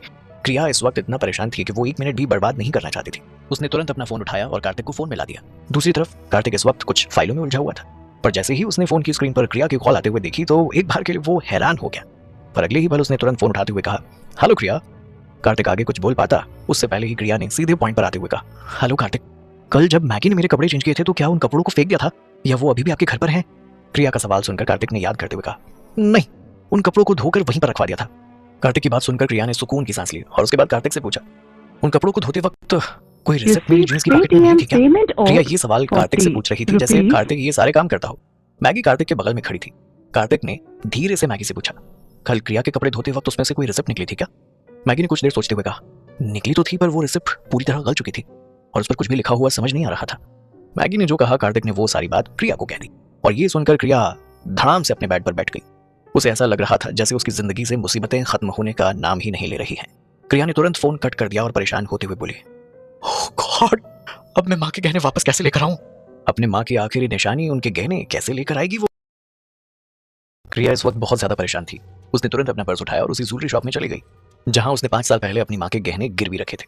क्रिया जैसे ही उस शॉप पर पहुंची तो उसने दुकान के मालिक से रिक्वेस्ट करते हुए कहा, कुछ टाइम पहले मैंने अपनी ज्वेलरी यहाँ गिरवी रखी थी, उसकी रिसिप्ट मुझसे खो गई है, पर आपको इंटरेस्ट के साथ पैसा लौटाने को मैं तैयार हूँ, प्लीज आप मुझे मेरी ज्वेलरी वापस कर दीजिए। क्रिया की बात सुनकर ज्वेलरी शॉप के मालिक ने मना करते हुए कहा, हमें माफ कीजिए मैडम, बिना रिसिप्ट के हम आपकी कोई मदद नहीं कर सकते। आपको रिसिप्ट जमा करवानी होगी, उसके बाद ही हम वो गहने आपको वापस देंगे। मालिक की बात सुनकर क्रिया ने उससे बहुत देर तक रिक्वेस्ट की पर वो नहीं माना और उसने क्रिया को वहां से जाने के लिए कह दिया। अगले दिन क्रिया वापस उस शॉप के मालिक के पास गई और हाथ जोड़कर उसे अपनी सिचुएशन समझाने लगी कि कैसे वो रिसिप्ट पानी में गल कर खराब हो गई है।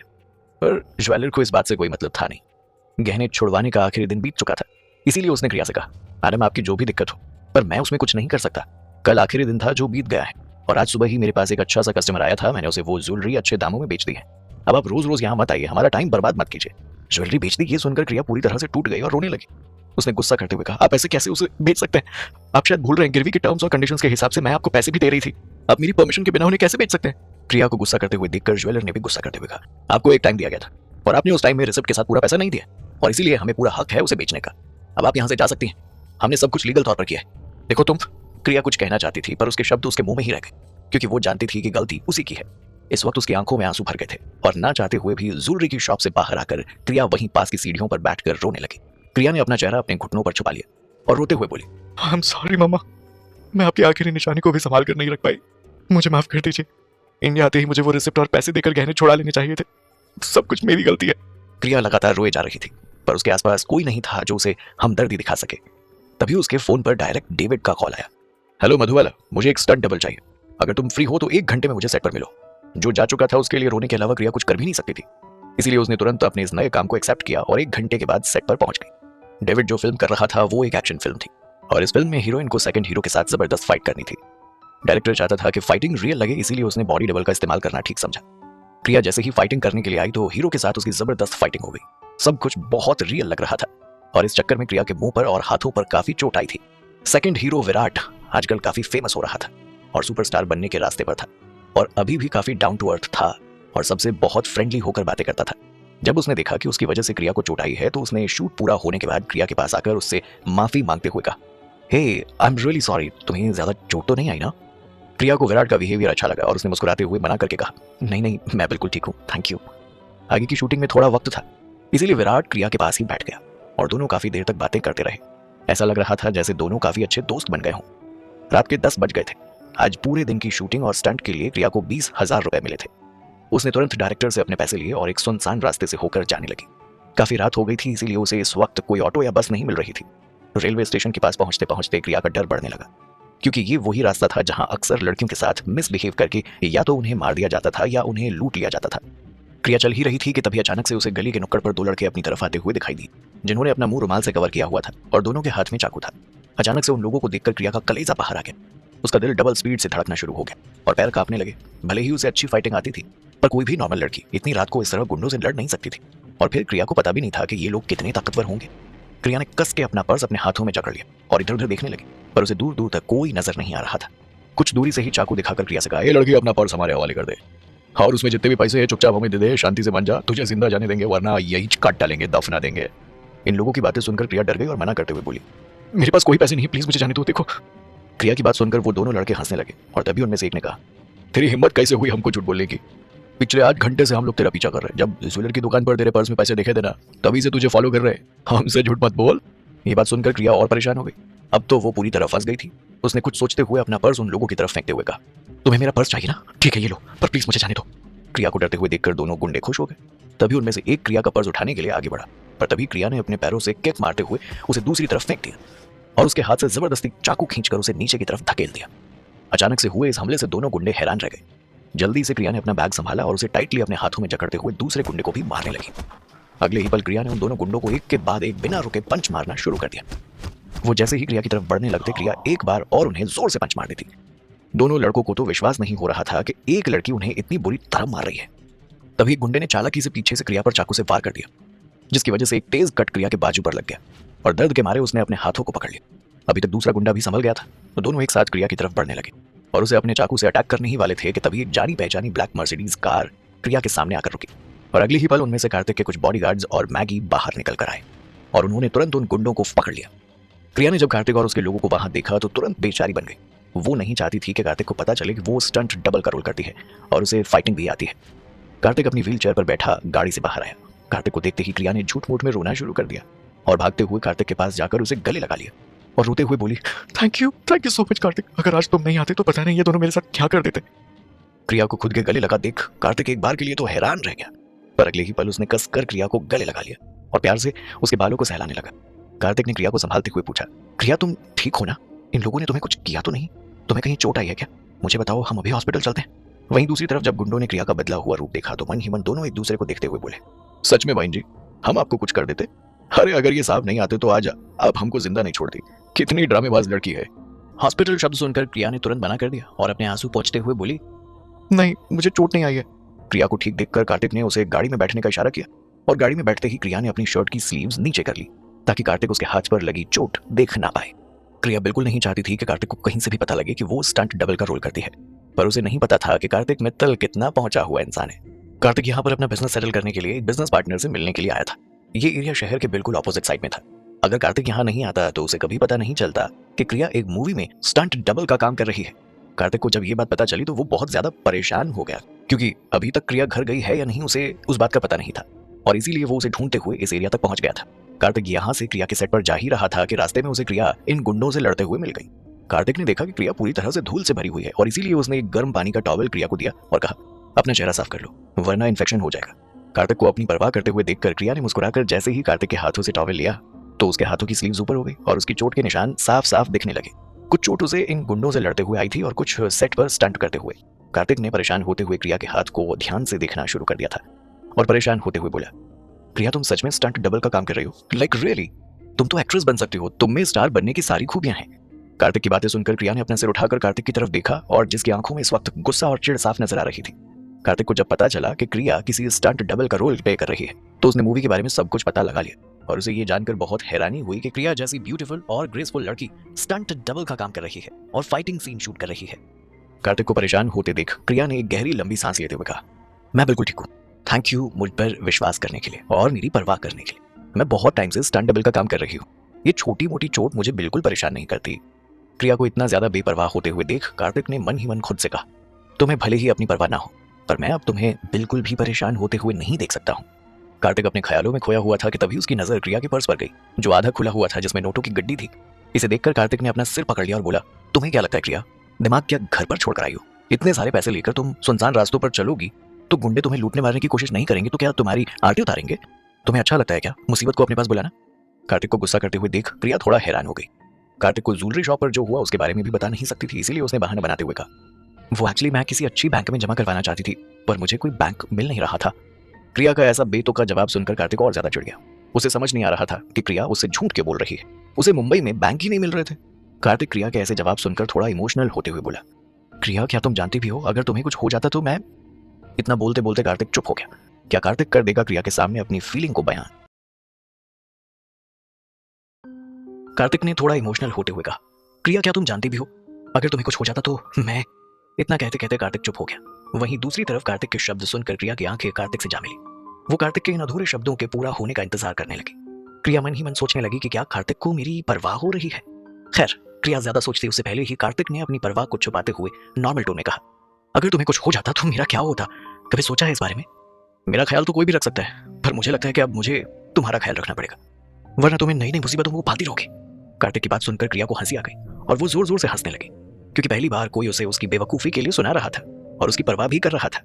क्रिया को इस तरह खुलकर हंसते हुए देखकर कार्तिक के चेहरे पर मुस्कान आ गई और वो अपनी छोटी छोटी आंखों से क्यूट तरीके से बस क्रिया को ही मुस्कुराते हुए देख रहा था। पता नहीं क्यों, पर क्रिया जब से कार्तिक को मिली थी तब से उसे अपनी जिंदगी की कद्र होने लगी थी। उसे एहसास होने लगा था कि वो इस दुनिया में एग्जिस्ट करती है और बाकी लोगों की तरह उसकी भी जिंदगी की कोई कीमत है। कार्तिक की बातें कहीं ना कहीं क्रिया को सुकून देती थी और इसीलिए सिर्फ 10 मिनट के अंदर ही क्रिया के पूरे दिन की उदासी दूर हो गई। क्रिया अब जो हो गया उसके बारे में परेशान होने के बजाय इसका सोल्यूशन निकालने के बारे में सोच रही थी। कुछ सोचकर कार्तिक ने ड्राइवर से कहा, गाड़ी मेरे विला पर ले लो। कार्तिक की बात सुनकर क्रिया ने मना करते हुए कहा, नहीं प्लीज, आप मुझे मेरे घर पर छोड़ दीजिए, मैं आपको परेशान नहीं करना चाहती। क्रिया भले ही ये कह रही हो, वो कार्तिक को परेशान नहीं करना चाहती, पर असल में वो कार्तिक को ये नहीं बता सकती थी कि अगर कुहू को पता चला कि वो आज फिर से गायब है तो पता नहीं वो उससे क्या क्या सवाल पूछेगी और हो सकता है कि वो नाराज भी हो जाए। क्रिया कुहू को लेकर बहुत ज्यादा प्रोटेक्टिव थी और उसे कुहू की बहुत चिंता हो रही थी। कार्तिक भी जानता था कि क्रिया इतनी रात को उसके घर पर नहीं आ सकती है, इसीलिए उसने कुछ सोचते हुए कहा, तुम चिंता मत करो, तुम घर चलकर फ्रेश हो जाओ, उसके बाद मैं तुम्हें तुम्हारे घर भिजवा दूंगा। क्रिया को भी लगा कि अगर वो इस हालत में घर जाएगी तो कुहू और सोनाक्षी उससे 100 सवाल पूछेंगे और शायद फिर वो उनके इन सवालों का जवाब ना दे पाए। इसीलिए कार्तिक की बात मानकर वो उसके विला पर चली गई और वहां शॉवर लेकर एक कार्टून प्रिंट पजामा पहनकर शर्ट पहन लिया जो कार्तिक ने उसे पहनने के लिए दिया था। इस कार्टून प्रिंट पजामा शर्ट में क्रिया बहुत ज्यादा क्यूट लग रही थी, बल्कि किसी खरगोश की तरह। इस वक्त क्रिया के बाल गीले थे और उसके चेहरे पर हल्की हल्की पानी की बूंदें थी। अभी शॉवर लेने की वजह से उसका चेहरा चमक रहा था और वो बहुत ज्यादा खूबसूरत लग रही थी। उसका दूध सा गोरा चेहरा और भी ज्यादा निखर कर आ रहा था। क्रिया जैसे ही लिविंग रूम में गई तो उसने देखा कि कार्तिक वहीं पर उसका इंतजार कर रहा था। क्रिया को देखकर एक बार के लिए तो कार्तिक की आंखें उसी पर ठहर गई। क्रिया के चेहरे पर आई हुई मुस्कान ने कार्तिक के चेहरे पर भी एक बड़ी सी मुस्कान ला दी। क्रिया जैसे ही पास में रखे सोफे पर बैठी तो कार्तिक ने आंखों से इशारा करते हुए कहा, ये हल्दी का दूध है, इसे पी लो, तुम्हारे जख्म जल्दी भर जाएंगे। हल्दी का दूध देखकर क्रिया ने एक बार तो मुंह बना लिया, पर कार्तिक के फिर से आंखों से इशारा करने पर उसने बिल्कुल किसी समझदार बच्चे की तरह दूध का गिलास उठाया और एक ही सांस में सारा दूध गटक गई। क्रिया को अपनी बातें मानते हुए देखकर कार्तिक और भी ज्यादा खुश हो गया और मन ही मन खुद से बोला, पता नहीं वो दिन कब आएगा जब मुझे तुम्हारे पास रहने के लिए बहाने नहीं ढूंढने पड़ेंगे, बल्कि तुम खुद मेरे पास आओगी। कार्तिक ने जब देखा कि क्रिया ने सारा दूध पी लिया है, उसने क्रिया को परेशान करने के लिए छेड़ते हुए कहा, क्या बात है, तुम तो बहुत जल्दी मेरी बात मान गई, तुम्हें डर नहीं लग रहा अगर मैंने इस दूध में कुछ मिला दिया होगा तो? कार्तिक की बात सुनकर क्रिया ने मुस्कुराते हुए कहा, मुझे तुम पर पूरा यकीन है, तुम कभी भी ऐसा कुछ नहीं कर सकते जो मुझे किसी मुसीबत में डाले। क्रिया को खुद पर इतना विश्वास करते हुए देखकर कार्तिक मन ही मन और भी ज्यादा खुश हो गया कि धीरे धीरे ही सही क्रिया उस पर विश्वास करने लगी है। कार्तिक का सबसे पहला टास्क क्रिया का विश्वास जीतना ही था और अब धीरे धीरे वो इस काम में सफल हो रहा था, बिना ये जताए कि वो क्रिया को कितनी शिद्दत से चाहता है। कार्तिक ने क्रिया को समझाते हुए कहा, अच्छी बात है, तुम मुझ पर विश्वास करते हो, पर पूरी दुनिया एक जैसी नहीं होती, बाहर तुम्हें लोगों से बचकर रहना होगा और थोड़ा संभल कर रहो। कार्तिक की बात सुनकर क्रिया ने समझदार बच्चे की तरह अपना सिर हाँ में हिला दिया और पास के सोफे पर बैठते हुए उसमें से दवाई निकाल कर क्रिया से बोला, अपना हाथ आगे करो, तुम्हें दवाई लगा देता हूँ, अगर चोट गहरी हुई तो आगे दिक्कत ही है। कार्तिक की बात सुनकर क्रिया ने मना करते हुए कहा, नहीं, इसकी कोई जरूरत नहीं है, मैं खुद लगा लूंगी। अगर कार्तिक क्रिया को मेडिसिन लगाएगा तो वो लोग एक दूसरे के स्किन कांटेक्ट में आएंगे और क्रिया ऐसा नहीं करना चाहती थी। क्रिया को मना करते हुए देखकर कार्तिक ने अपना सिर ऊपर उठाकर उसकी तरफ देखा और सवालिया लहजे में पूछा, अभी तो तुम मुझ पर विश्वास कर रही थी, तो इतनी ही देर में क्या हो गया? क्रिया भी कहीं ना कहीं कार्तिक की बात समझ गई थी। उसने हकलाते हुए अपनी बात कहते हुए कहा, नहीं नहीं, ऐसा कुछ नहीं है, वो तो बस मैं। क्रिया आगे अपनी बात पूरी कर पाती उससे पहले ही कार्तिक ने उसका हाथ पकड़ा और दवाई लगानी शुरू कर दी। कार्तिक के ठंडे हाथ क्रिया की स्किन को छू रहे थे। ये बात क्रिया के दिल में एक अलग ही सैलाब लेकर आ रही थी। उसके दिल की धड़कनें बढ़ रही थीं और नजरें पूरी तरह कार्तिक पर टिकी हुई थी। वो आगे कुछ बोल नहीं पाई, पर लगातार कार्तिक को देख रही थी, जैसे सिर्फ उसके देखने भर से उसकी सारी इच्छाएं पूरी हो जाएंगी और उसके दिल को सुकून मिल जाएगा। कार्तिक को अपनी इतनी फिक्र करते हुए देख क्रिया कार्तिक की गहरी आंखों में खोती चली जा रही थी। उसने आज से पहले कुहू के अलावा किसी को भी खुद की इतनी परवाह करते हुए नहीं देखा था। हाँ, सोनाक्षी उसकी परवाह करती थी, पर आज एक और नाम उसके वेल विशर में जुड़ गया था, जो कार्तिक का नाम था। अचानक ही क्रिया को कार्तिक से हमदर्दी होने लगी। 5 साल पहले जिस आदमी के साथ उसने अनजाने में रात बिताई थी, 5 साल बाद उसी आदमी को इतनी परवाह करते हुए देखकर क्रिया के दिल में अलग अलग तरह के इमोशंस आ रहे थे। वो तो खुद भी नहीं समझ पा रही थी। कार्तिक ने कुछ सोचकर क्रिया के बैग से उसके पैसे निकाले और उन्हें गिनने के बाद क्रिया की तरफ देखते हुए कहा, इतने पैसे लेकर तुम्हें इधर उधर नहीं घूमना चाहिए। एक काम करो, अपना बैंक अकाउंट नंबर दो, मैं ऑनलाइन तुम्हारे अकाउंट में पैसे ट्रांसफर कर देता हूँ और ये कैश तुम यहीं छोड़ दो। क्रिया को भी आइडिया सही लगा, इसीलिए उसने अपने पर्स से अपने बैंक की पासबुक निकाली और उसे कार्तिक की तरफ बढ़ा दिया। जैसे ही कार्तिक ने पासबुक में क्रिया का नाम देखा तो उसकी आंखें एकदम हैरानी से फैल गई। उसने हैरान होते हुए कहा, इस पासबुक में तो मधुबाला नाम लिखा हुआ है, क्या तुमने अपना नाम बदल लिया है? कार्तिक का सवाल सुनकर क्रिया ने उससे कहा, असल में ये मेरा स्क्रीन नाम है और ये नाम मुझे बहुत पसंद है, आज से तुम भी मुझे इसी नाम से बुलाना। क्रिया ये नाम सिर्फ इसलिए नहीं रख रही थी क्योंकि उसकी नानी उसकी माँ को इसी नाम से बुलाया करती थी, बल्कि क्रिया को गिल परिवार से कोई रिश्ता नहीं रखना था, इसीलिए उसने अपना नाम हर जगह बदल दिया था। कार्तिक ने मन ही मन 1-2 बार इस नाम को बुलाया। अचानक से उसके चार्मिंग से चेहरे पर उसकी गहरी आंखों में चमक आ गई और उसने क्रिया का नाम पुकारते हुए कहा, मधुबाला। मधुबाला, वाह, वाकई तुम्हारा नाम बहुत अच्छा है। मधुबाला से बेहतर नाम कुछ हो ही नहीं सकता। क्रिया के अकाउंट में पैसे डालने के बाद कार्तिक ने क्रिया से पूछा, क्या तुमने अभी तक किसी एंटरटेनमेंट कंपनी के साथ कोई कॉन्ट्रैक्ट किया है? क्या तुम्हारा कोई मैनेजर है? कार्तिक का यह सवाल सुनकर क्रिया ने मुस्कुराते हुए कहा, मैं तो अभी तक सही से इस इंडस्ट्री में डेब्यू भी नहीं कर पाई हूँ, अभी से मुझे कौन कॉन्ट्रैक्ट देगा? अभी तक मेरा कोई मैनेजर ही नहीं है, ना ही मेरी किसी कंपनी से कोई डील हुई है। क्रिया की बात सुनकर कार्तिक उसे अपनी काली गहरी आंखों से देखने लगा। पहले तो क्रिया कुछ समझी नहीं, पर जैसे ही उसने कार्तिक की आंखों से आंखें मिलाई, अचानक से उसके दिमाग में कुछ क्लिक हुआ। उसने तुरंत मना करते हुए कहा, नहीं नहीं, थैंक यू सो मच, मैं तुमसे कोई हेल्प नहीं ले सकती और मुझे तुम्हारी केके प्रोडक्शन कंपनी ज्वाइन नहीं करनी है। असल में क्रिया कार्तिक की कंपनी इसीलिए ज्वाइन नहीं करना चाहती थी क्योंकि कार्तिक की केके प्रोडक्शन कंपनी के साथ देवांश गिल का फुल टाइम डायरेक्टर का कॉन्ट्रैक्ट था। अगर क्रिया कार्तिक की कंपनी को ज्वाइन करती है तो देवांश, ऋषभ और साक्षी भी उसकी जिंदगी में मुसीबतें बढ़ाने में बिल्कुल संकोच नहीं करेंगे। क्रिया को इतना सोचते हुए देखकर कार्तिक ने उससे पूछा, ठीक है, तो फिर रेड बॉक्स एंटरटेनमेंट कंपनी कैसी रहेगी? कार्तिक का खुद का प्रोडक्शन हाउस था KK production house. Red box entertainment company के 70। कार्तिक ने क्रिया को इन्हीं 2 कंपनी का सजेशन इसीलिए दिया था क्योंकि कार्तिक क्रिया को अपनी कंपनी के नाम के अंडर ही साइन करना चाहता था ताकि वो क्रिया के आधी से ज्यादा मुसीबतें दूर कर सके और उसके लिए आगे की जिंदगी को आसान कर सके। कार्तिक तो अपनी तरफ से अच्छा सोच रहा था, पर उसे क्या पता था कि उसने red box, thank you so much Kartik, पर मुझे अभी ये दोनों ही कंपनी ज्वाइन नहीं करनी है। कार्तिक को समझ नहीं आ रहा था कि क्रिया इतना अच्छा ऑफर मना क्यों कर। एंटरटेनमेंट इंडस्ट्री में बड़े बड़े एक्टर और एक्ट्रेस उसकी कंपनी को ज्वाइन करने के लिए या उसके साथ एक छोटे से छोटा कॉन्ट्रैक्ट करने के लिए मरते थे और क्रिया हाथ में आया हुआ ऑफर ठुकरा रही है। कार्तिक ने कंफ्यूज होते हुए पूछा, इतना अच्छा ऑफर है, तुम मना क्यों कर रहे हो? क्रिया नहीं जानती थी, पर पिछले 5 सालों में कार्तिक ने क्रिया के परिवार की बहुत मदद की थी, वो भी ये सोचकर कि ऐसा करने से क्रिया खुश हो जाएगी। अगर कार्तिक को पता चल जाए कि जिस देवांश और ऋषभ और साक्षी की वो मदद कर रहा है वो लोग 5 साल पहले क्रिया के साथ क्या कुछ कर चुके हैं, तो कार्तिक एक भी मिनट नहीं लगाएगा इन तीनों को बर्बाद करने में। कार्तिक ने अचानक से क्रिया का हाथ अपने सिर पर रखा और बोला, तुम्हें मेरी कसम क्रिया, तुम्हें मुझे सच बताना ही होगा। तुम्हें अपना एक्ट्रेस बनने का सपना पूरा करना है, फिर केके प्रोडक्शन और रेड बॉक्स एंटरटेनमेंट दोनों के साथ काम क्यों नहीं करना चाहती? आखिर क्यों? अब बेचारी क्रिया कार्तिक को क्या जवाब देती है कि मेरे सारे दुश्मनों को तुम्हारा सपोर्ट मिला हुआ है। अगर मैंने किसी भी एक कंपनी के साथ कॉन्ट्रैक्ट किया तो ये लोग मेरी नॉर्मल सी जिंदगी को नरक बना देंगे। क्या क्रिया बता देगी अपने परिवार के दिए हुए धोखे के बारे में? कार्तिक के बार बार पूछने पर क्रिया को समझ नहीं आ रहा था कि वो क्या जवाब दे, इसीलिए कुछ देर चुप रहकर उसने कार्तिक से कहा, असल में मैं अपने दम पर कुछ करना चाहती हूँ, मैं नहीं चाहती कि आगे जाकर लोग मुझे ये कहें कि मैं अपने परिवार के दम पर यहाँ पहुंची हूँ। क्रिया की बात सुनकर काफी इंप्रेस हो गया कार्तिक। उसे विश्वास नहीं हो रहा था कि दोनों हाथों में लड्डू होने के बावजूद ये लड़की उन्हें खाने के बजाय अपने हाथ से झाड़ रही है ताकि खुद की मेहनत से कुछ कर सके।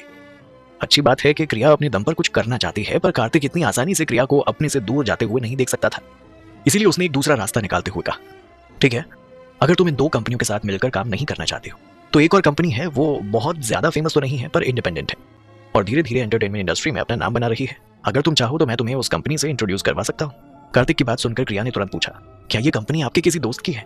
क्रिया का सवाल सुनकर कार्तिक समझ गया कि क्रिया सच में उसकी या अपने परिवार वालों की कोई मदद लेना नहीं चाहती, वो अपने दम पर ही कुछ करना चाहती है। इसीलिए कार्तिक ने सच बताते हुए कहा, असल में इस कंपनी का मालिक मेरा दोस्त है, ये कंपनी मेरी राइवल कंपनी है। उस कंपनी में कार्तिक और उसके परिवार वालों का कोई लेना देना भी नहीं है। ये जानकर क्रिया को थोड़ा इंटरेस्ट आने लगा। उसने थोड़ा एक्साइटेड होते हुए कहा, कंपनी का नाम क्या है? क्रिया को इंटरेस्ट लेते देख कार्तिक ने कंपनी का नाम बताते हुए कहा, उड़ान एंटरटेनमेंट कंपनी। क्रिया ने आज से पहले इस कंपनी का नाम कभी सुना नहीं था, इसीलिए उसे विश्वास हो गया था कि शायद ये कंपनी कोई नई कंपनी है, अब उसे इस कंपनी का हिस्सा बनना चाहिए। क्रिया ने कार्तिक से पूछा, ये कंपनी कहाँ लोकेटेड है? कार्तिक क्रिया के साथ खुद जाना चाहता था, इसीलिए उसने क्रिया से कहा, जब फ्री हो तब बता देना, मैं खुद तुम्हें वहां ले जाऊंगा। क्रिया इस वक्त काफी एक्साइटेड थी, इसीलिए उसने कार्तिक से कहा, कल चल सकते हैं? कल मेरे पास कुछ भी काम नहीं है। कार्तिक वैसे तो हमेशा बिजी रहता था, पर क्रिया के लिए तो वो कभी भी टाइम निकाल सकता था। उसने तुरंत हाँ में सिर हिला दिया और कहा, यस ऑफ कोर्स। कार्तिक की बात सुनकर क्रिया अपनी जगह से खड़ी हुई और कार्तिक को बाय बाय बोलते हुए बोली, ठीक है, हम कल साथ चलेंगे, थैंक यू, अब मैं चलती हूँ। क्रिया के जाने की बात सुनकर कार्तिक के चेहरे पर उदासी आ गई, पर उसने ये बात क्रिया को नहीं दिखाई और कुछ सोचते हुए बोला, आधी रात हो गई है, अगर तुम अभी घर जाओगी तो तुम्हारी दोस्त को दिक्कत होगी, क्यों ना तुम आज रात मेरे घर पर रुक जाओ, यहाँ बहुत सारे कमरे हैं, तुम किसी भी रूम में रुक सकते हो, कल सुबह सुबह हम दोनों उड़ान एंटरटेनमेंट कंपनी के ऑफिस चले जाएंगे। उसके बाद तुम अपने घर चली जाना। कार्तिक ने अपनी तरफ से पासा फेंक दिया था, पर क्रिया क्या जवाब देगी इस बात का उसे डर लग रहा था। कार्तिक की बात सुनकर क्रिया सोचने लगी कि अगर वो घर नहीं गई तो कुहू और सोनाक्षी बहुत परेशान हो जाएंगी, पर इस तरह आधी रात को जाएगी तो पता नहीं सोनाक्षी उससे क्या क्या सवाल पूछेगी। कुछ सोचकर उसने कार्तिक को हाँ कह दिया और पास ही के गेस्ट रूम में रुकने के लिए चली गई। क्रिया के वहां से जाते ही कार्तिक जल्दी से अपनी व्हील चेयर से अपनी स्टडी रूम में आया और उसने मैगी को वहां बुलाते हुए कहा, मैगी मैं तुम्हें एक दिन का समय दे रहा हूँ, कुछ भी करो और उड़ान एंटरटेनमेंट कंपनी के नाम से एक नई कंपनी शुरू करो और मुझे उसका सारा काम इंडिपेंडेंट तौर पर चाहिए। उसका अपना अकाउंट, बैनर सब कुछ होना चाहिए। मैं कल क्रिया को लेकर उस कंपनी के ऑफिस में आऊंगा, तब तक तुम सब कुछ संभाल लेना। कार्तिक का ऑर्डर मिलते ही मैगी ने तुरंत कहा, डोंट वरी सर, क्रिया मैडम के आने से पहले ही सारा काम हो जाएगा। कार्तिक को मैगी पर पूरा विश्वास था, अगर वो कुछ कह रही है तो डेफिनेटली चिराग से निकले जिन की तरह वो काम करके ही दम लेगी। इसलिए कार्तिक इस प्रॉब्लम से तो पूरी तरह रिलैक्स हो गया था। अपनी बात कहकर मैगी बाहर आ गई थी, पर उसे कार्तिक का ये डिसीजन थोड़ा अजीब लग रहा था। अगर कार्तिक नई एंटरटेनमेंट कंपनी खोलता है तो आगे चलकर उसके लिए मुसीबतें पैदा हो सकती थी। कार्तिक को अपने ही इमेजिन किए हुए आदमी से कंपटीशन करना पड़ेगा और अगर ये कंपनी आगे सक्सेसफुल हो गई तो इससे कार्तिक को फाइनेंशियली भी काफी नुकसान हो सकता था। पर मैगी भी अपने बॉस की पूरी चमची थी। अगर कार्तिक ने कुछ कहा है तो मैगी को उसे हर हाल में करना ही था, चाहे फिर वो गलत हो या सही। अगली सुबह काफी तेज बारिश हो रही थी। कार्तिक जैसे ही पानी लेने के लिए किचन की तरफ गया तो उसने क्रिया को वहां पर ब्रेकफास्ट बनाते हुए देखा। क्रिया पहले से ही रेडी हो चुकी थी और उड़ान एंटरटेनमेंट कंपनी जाने के लिए तैयार थी। कार्तिक ने क्रिया को नाश्ता बनाते हुए देखकर कहा, क्रिया तुम्हें ये सब करने की जरूरत नहीं है, मैगी नाश्ता बना देगी।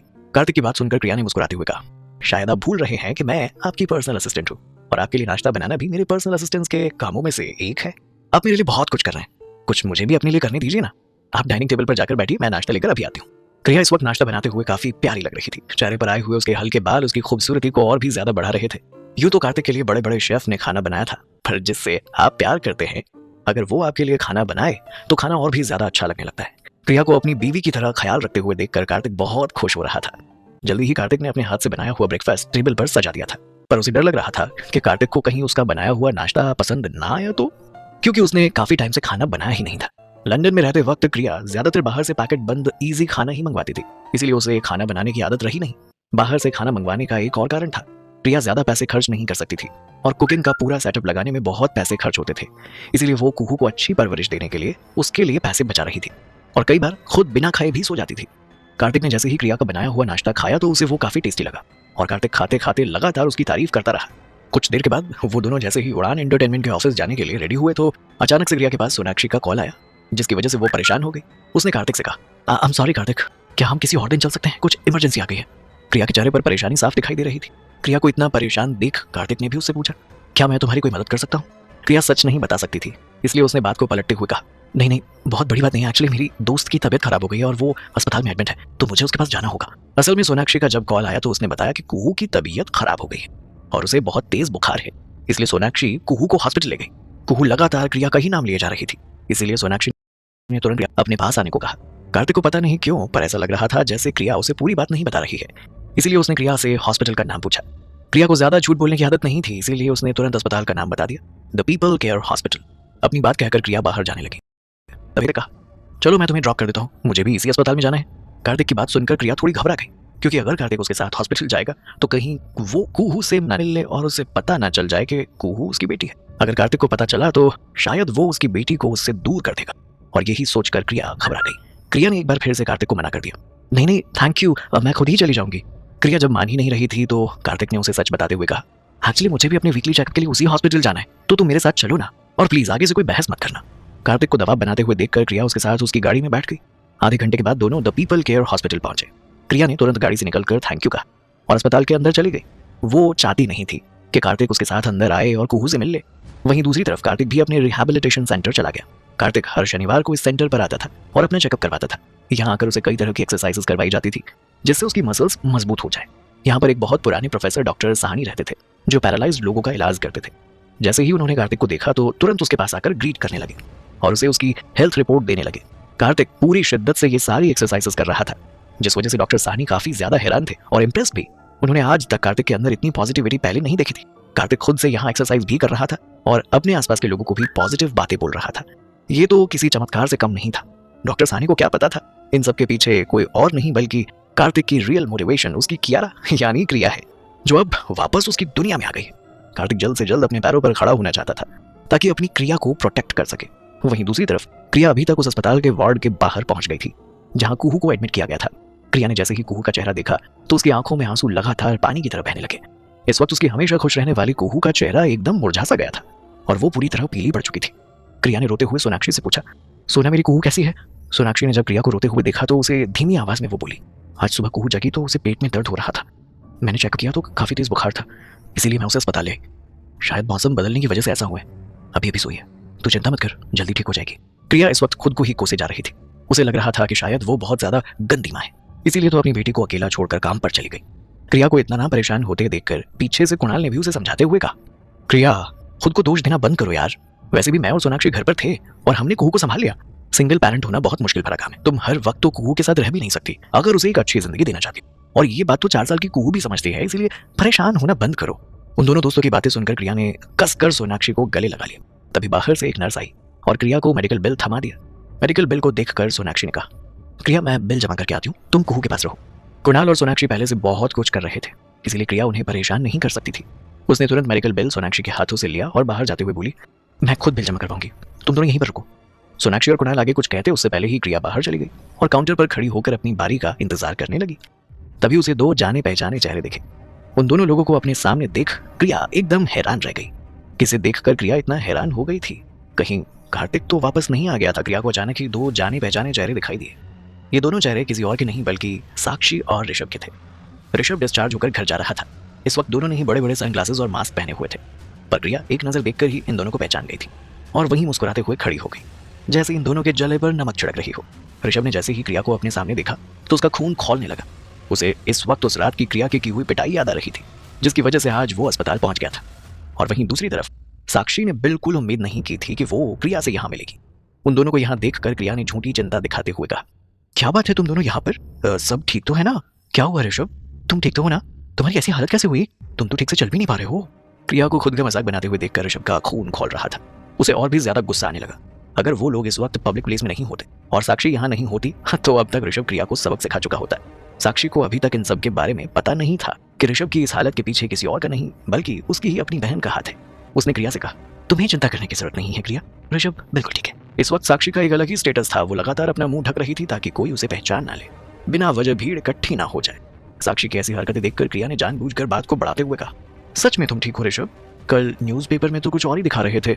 मैंने सुना कि किसी ने रेड बॉक्स एंटरटेनमेंट के प्रेसिडेंट को बहुत बुरी तरह मारा। क्रिया अपनी बात पूरी कर पाती उससे पहले ही साक्षी ने गुस्से में उसे रोकते हुए कहा, चुप रहो क्रिया, तुम क्या चाहती हो कि आसपास खड़े लोग हमें पहचान जाए? तुम्हारी तो कोई इज्जत है नहीं, पर कम से कम हमारे स्टेटस का और इज्जत के बारे में तो सोचो। ऋषभ ने कितने सालों तक तुम्हें अच्छे से ट्रीट किया, कैसे भूल सकती हो तुम? जैसे ही क्रिया ने ये सारी बात सुनी तो वो खुद को रोक नहीं पाई। उसने गुस्से से साक्षी से कहा, अरे हाँ, मैं कैसे भूल सकती हूँ? जब मैं ऑफिशियली ऋषभ के साथ रिलेशनशिप में थी तब तुम उसके साथ हुकअप करने की नाकाम कोशिश कर रही थी। मुझे इस बात से कोई फर्क नहीं पड़ता कि ऋषभ ने मुझे चीट किया या तुमने उसे लुभाया। मुझे तो सिर्फ इतना पता है कि 5 साल पहले मैंने जिस कचरे को फेंका था तुमने उसे उठा लिया। तुम्हें नहीं लगता कि तुम बहुत गिरे हुए स्टेटस के साथ पैदा हुई हो साक्षी गिल? क्रिया आज खुद को रोक नहीं पा रही थी। वो अपना सारा गुस्सा इन लोगों पर उतार देना चाहती थी। जितना ये लोग तड़पेंगे उतना ज्यादा क्रिया को खुशी मिलेगी। क्रिया की बात सुनकर साक्षी का चेहरा उतर गया। अब तो उसे भी ऐसा लग रहा था कि उसने क्रिया के फेंके हुए कचरे को उठा लिया था। सक्सेसफुल होने के बाद साक्षी के मन में ऋषभ को लेकर जो प्यार था वो खत्म हो गया था। साक्षी ने एक नजर ऋषभ की तरफ देखा, जो किसी इडियट की तरह खुद को लोगों से छुपाने की कोशिश कर रहा था ताकि कोई उसे पहचान न ले।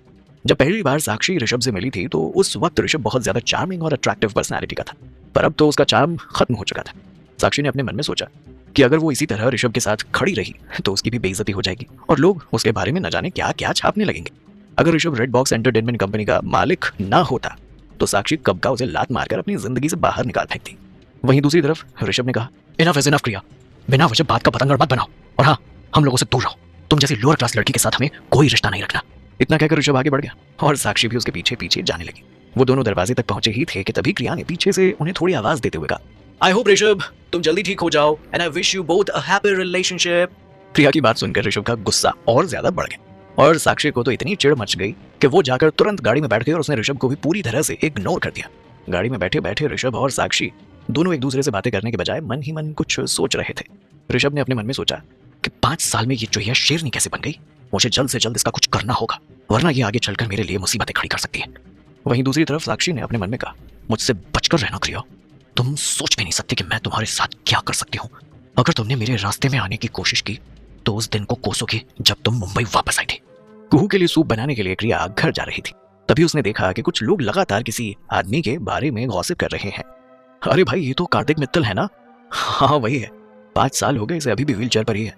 इतनी सी उम्र में इसने अपने दम पर कितना कुछ हासिल कर लिया था, और देखो भगवान ने क्या ही दिन दिखा दिया। जरूर किसी का बुरा किया होगा। वो तो सब ठीक है, पर मैंने सुना है कि यह आदमी जिंदगी भर अब शादी नहीं कर सकता, और इसके बच्चे भी नहीं होंगे। इसे फिजिकली कोई प्रॉब्लम है। जैसे जैसे क्रिया इन सब लोगों की बातें सुन रही थी, वैसे वैसे उसे गुस्सा आ रहा था। भला कोई किसी की कमजोरी का इस तरह मजाक कैसे बना सकता है?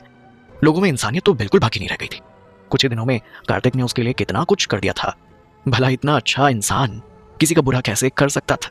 क्रिया ने बिना एक पल गंवाए अपने चेहरे पर मास्क चढ़ाया और अपने कदम कार्तिक की तरफ बढ़ा दिए, और थोड़ी तेज आवाज में उसे पुकारते हुए बोली, क्या कर रहे हो बेबी? बारिश शुरू होने वाली है, जल्दी से गाड़ी में जाकर बैठो ना।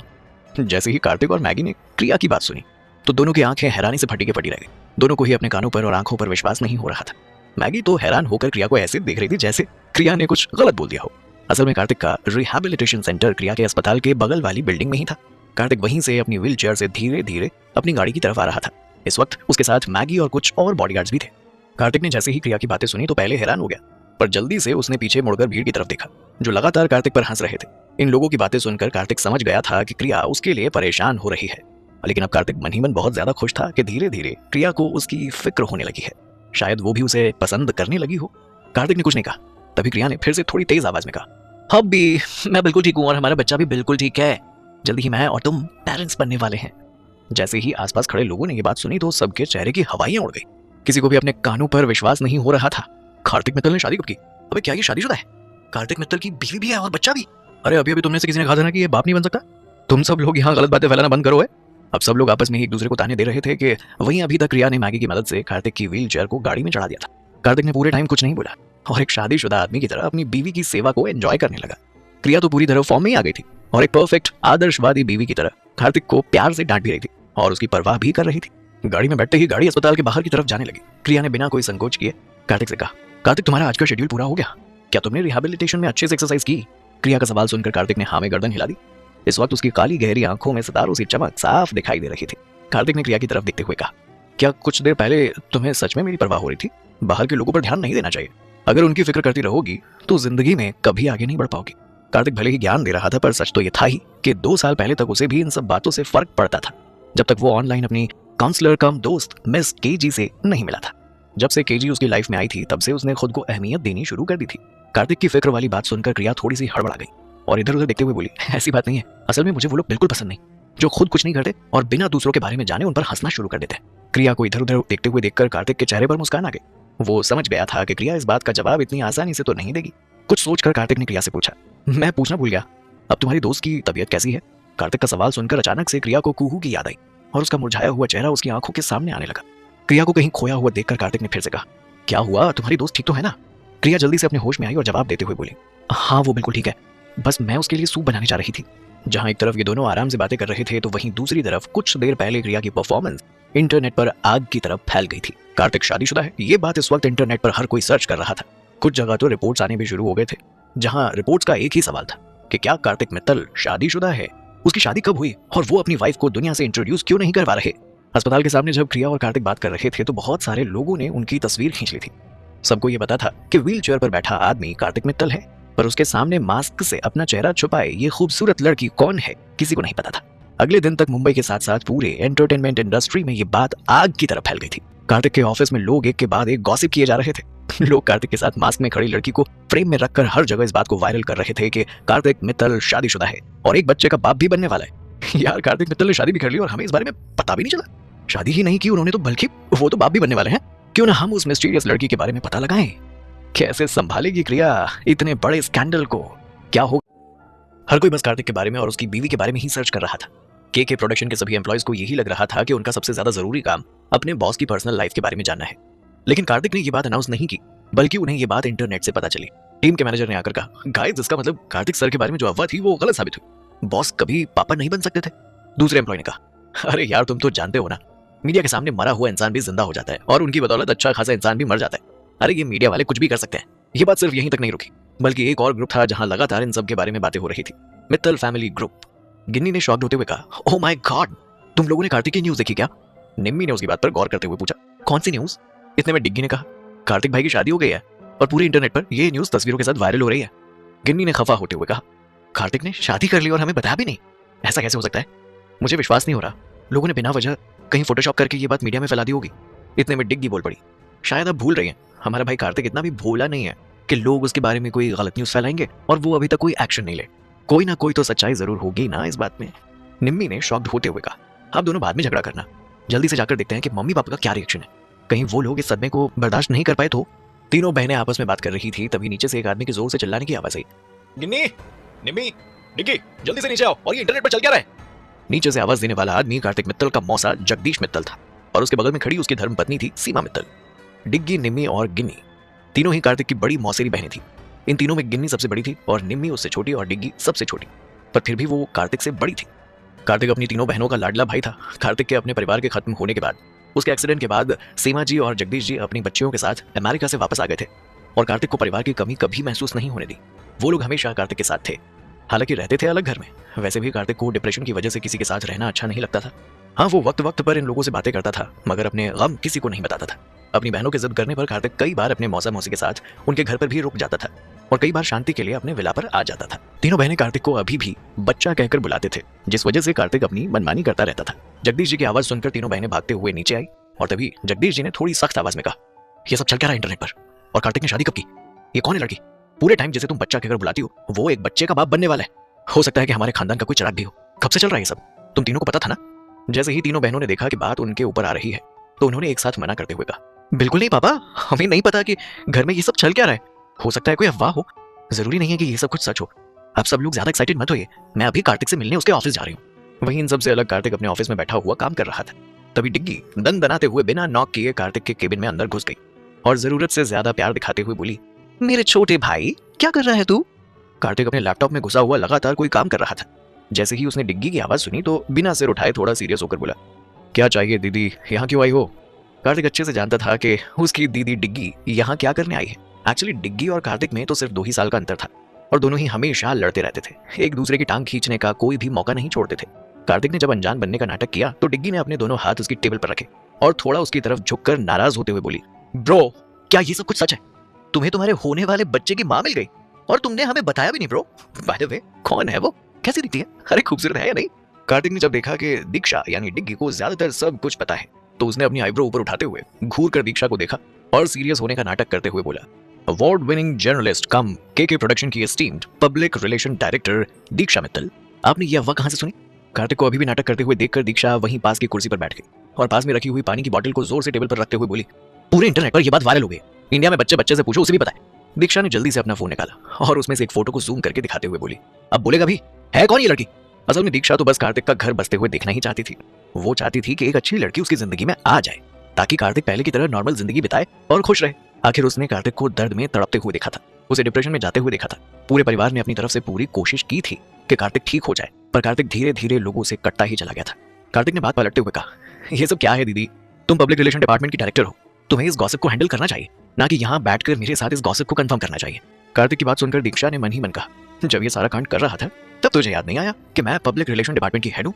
झूठा कहीं का, मैं भी देखती हूँ कब तक छुपाता है मुझसे। इस बार दीक्षा ने लड़कियों का सबसे अचूक हथियार फेंका। उसने इमोशनल होते हुए कार्तिक से कहा, तुम तो जानते भी हो, मॉम डैड और दोनों दीदी को जब ये बात पता चली वो सब लोग कितना ज्यादा शॉक्ड हो गए। अरे हम तो कब से चाहते हैं कि तुम एक अच्छी लड़की के साथ शादी करके अपना घर बसा लो। कान तरस गए थे हमारे ये खबर सुनने के लिए, पर पता भी चला तो कहां से? इंटरनेट से।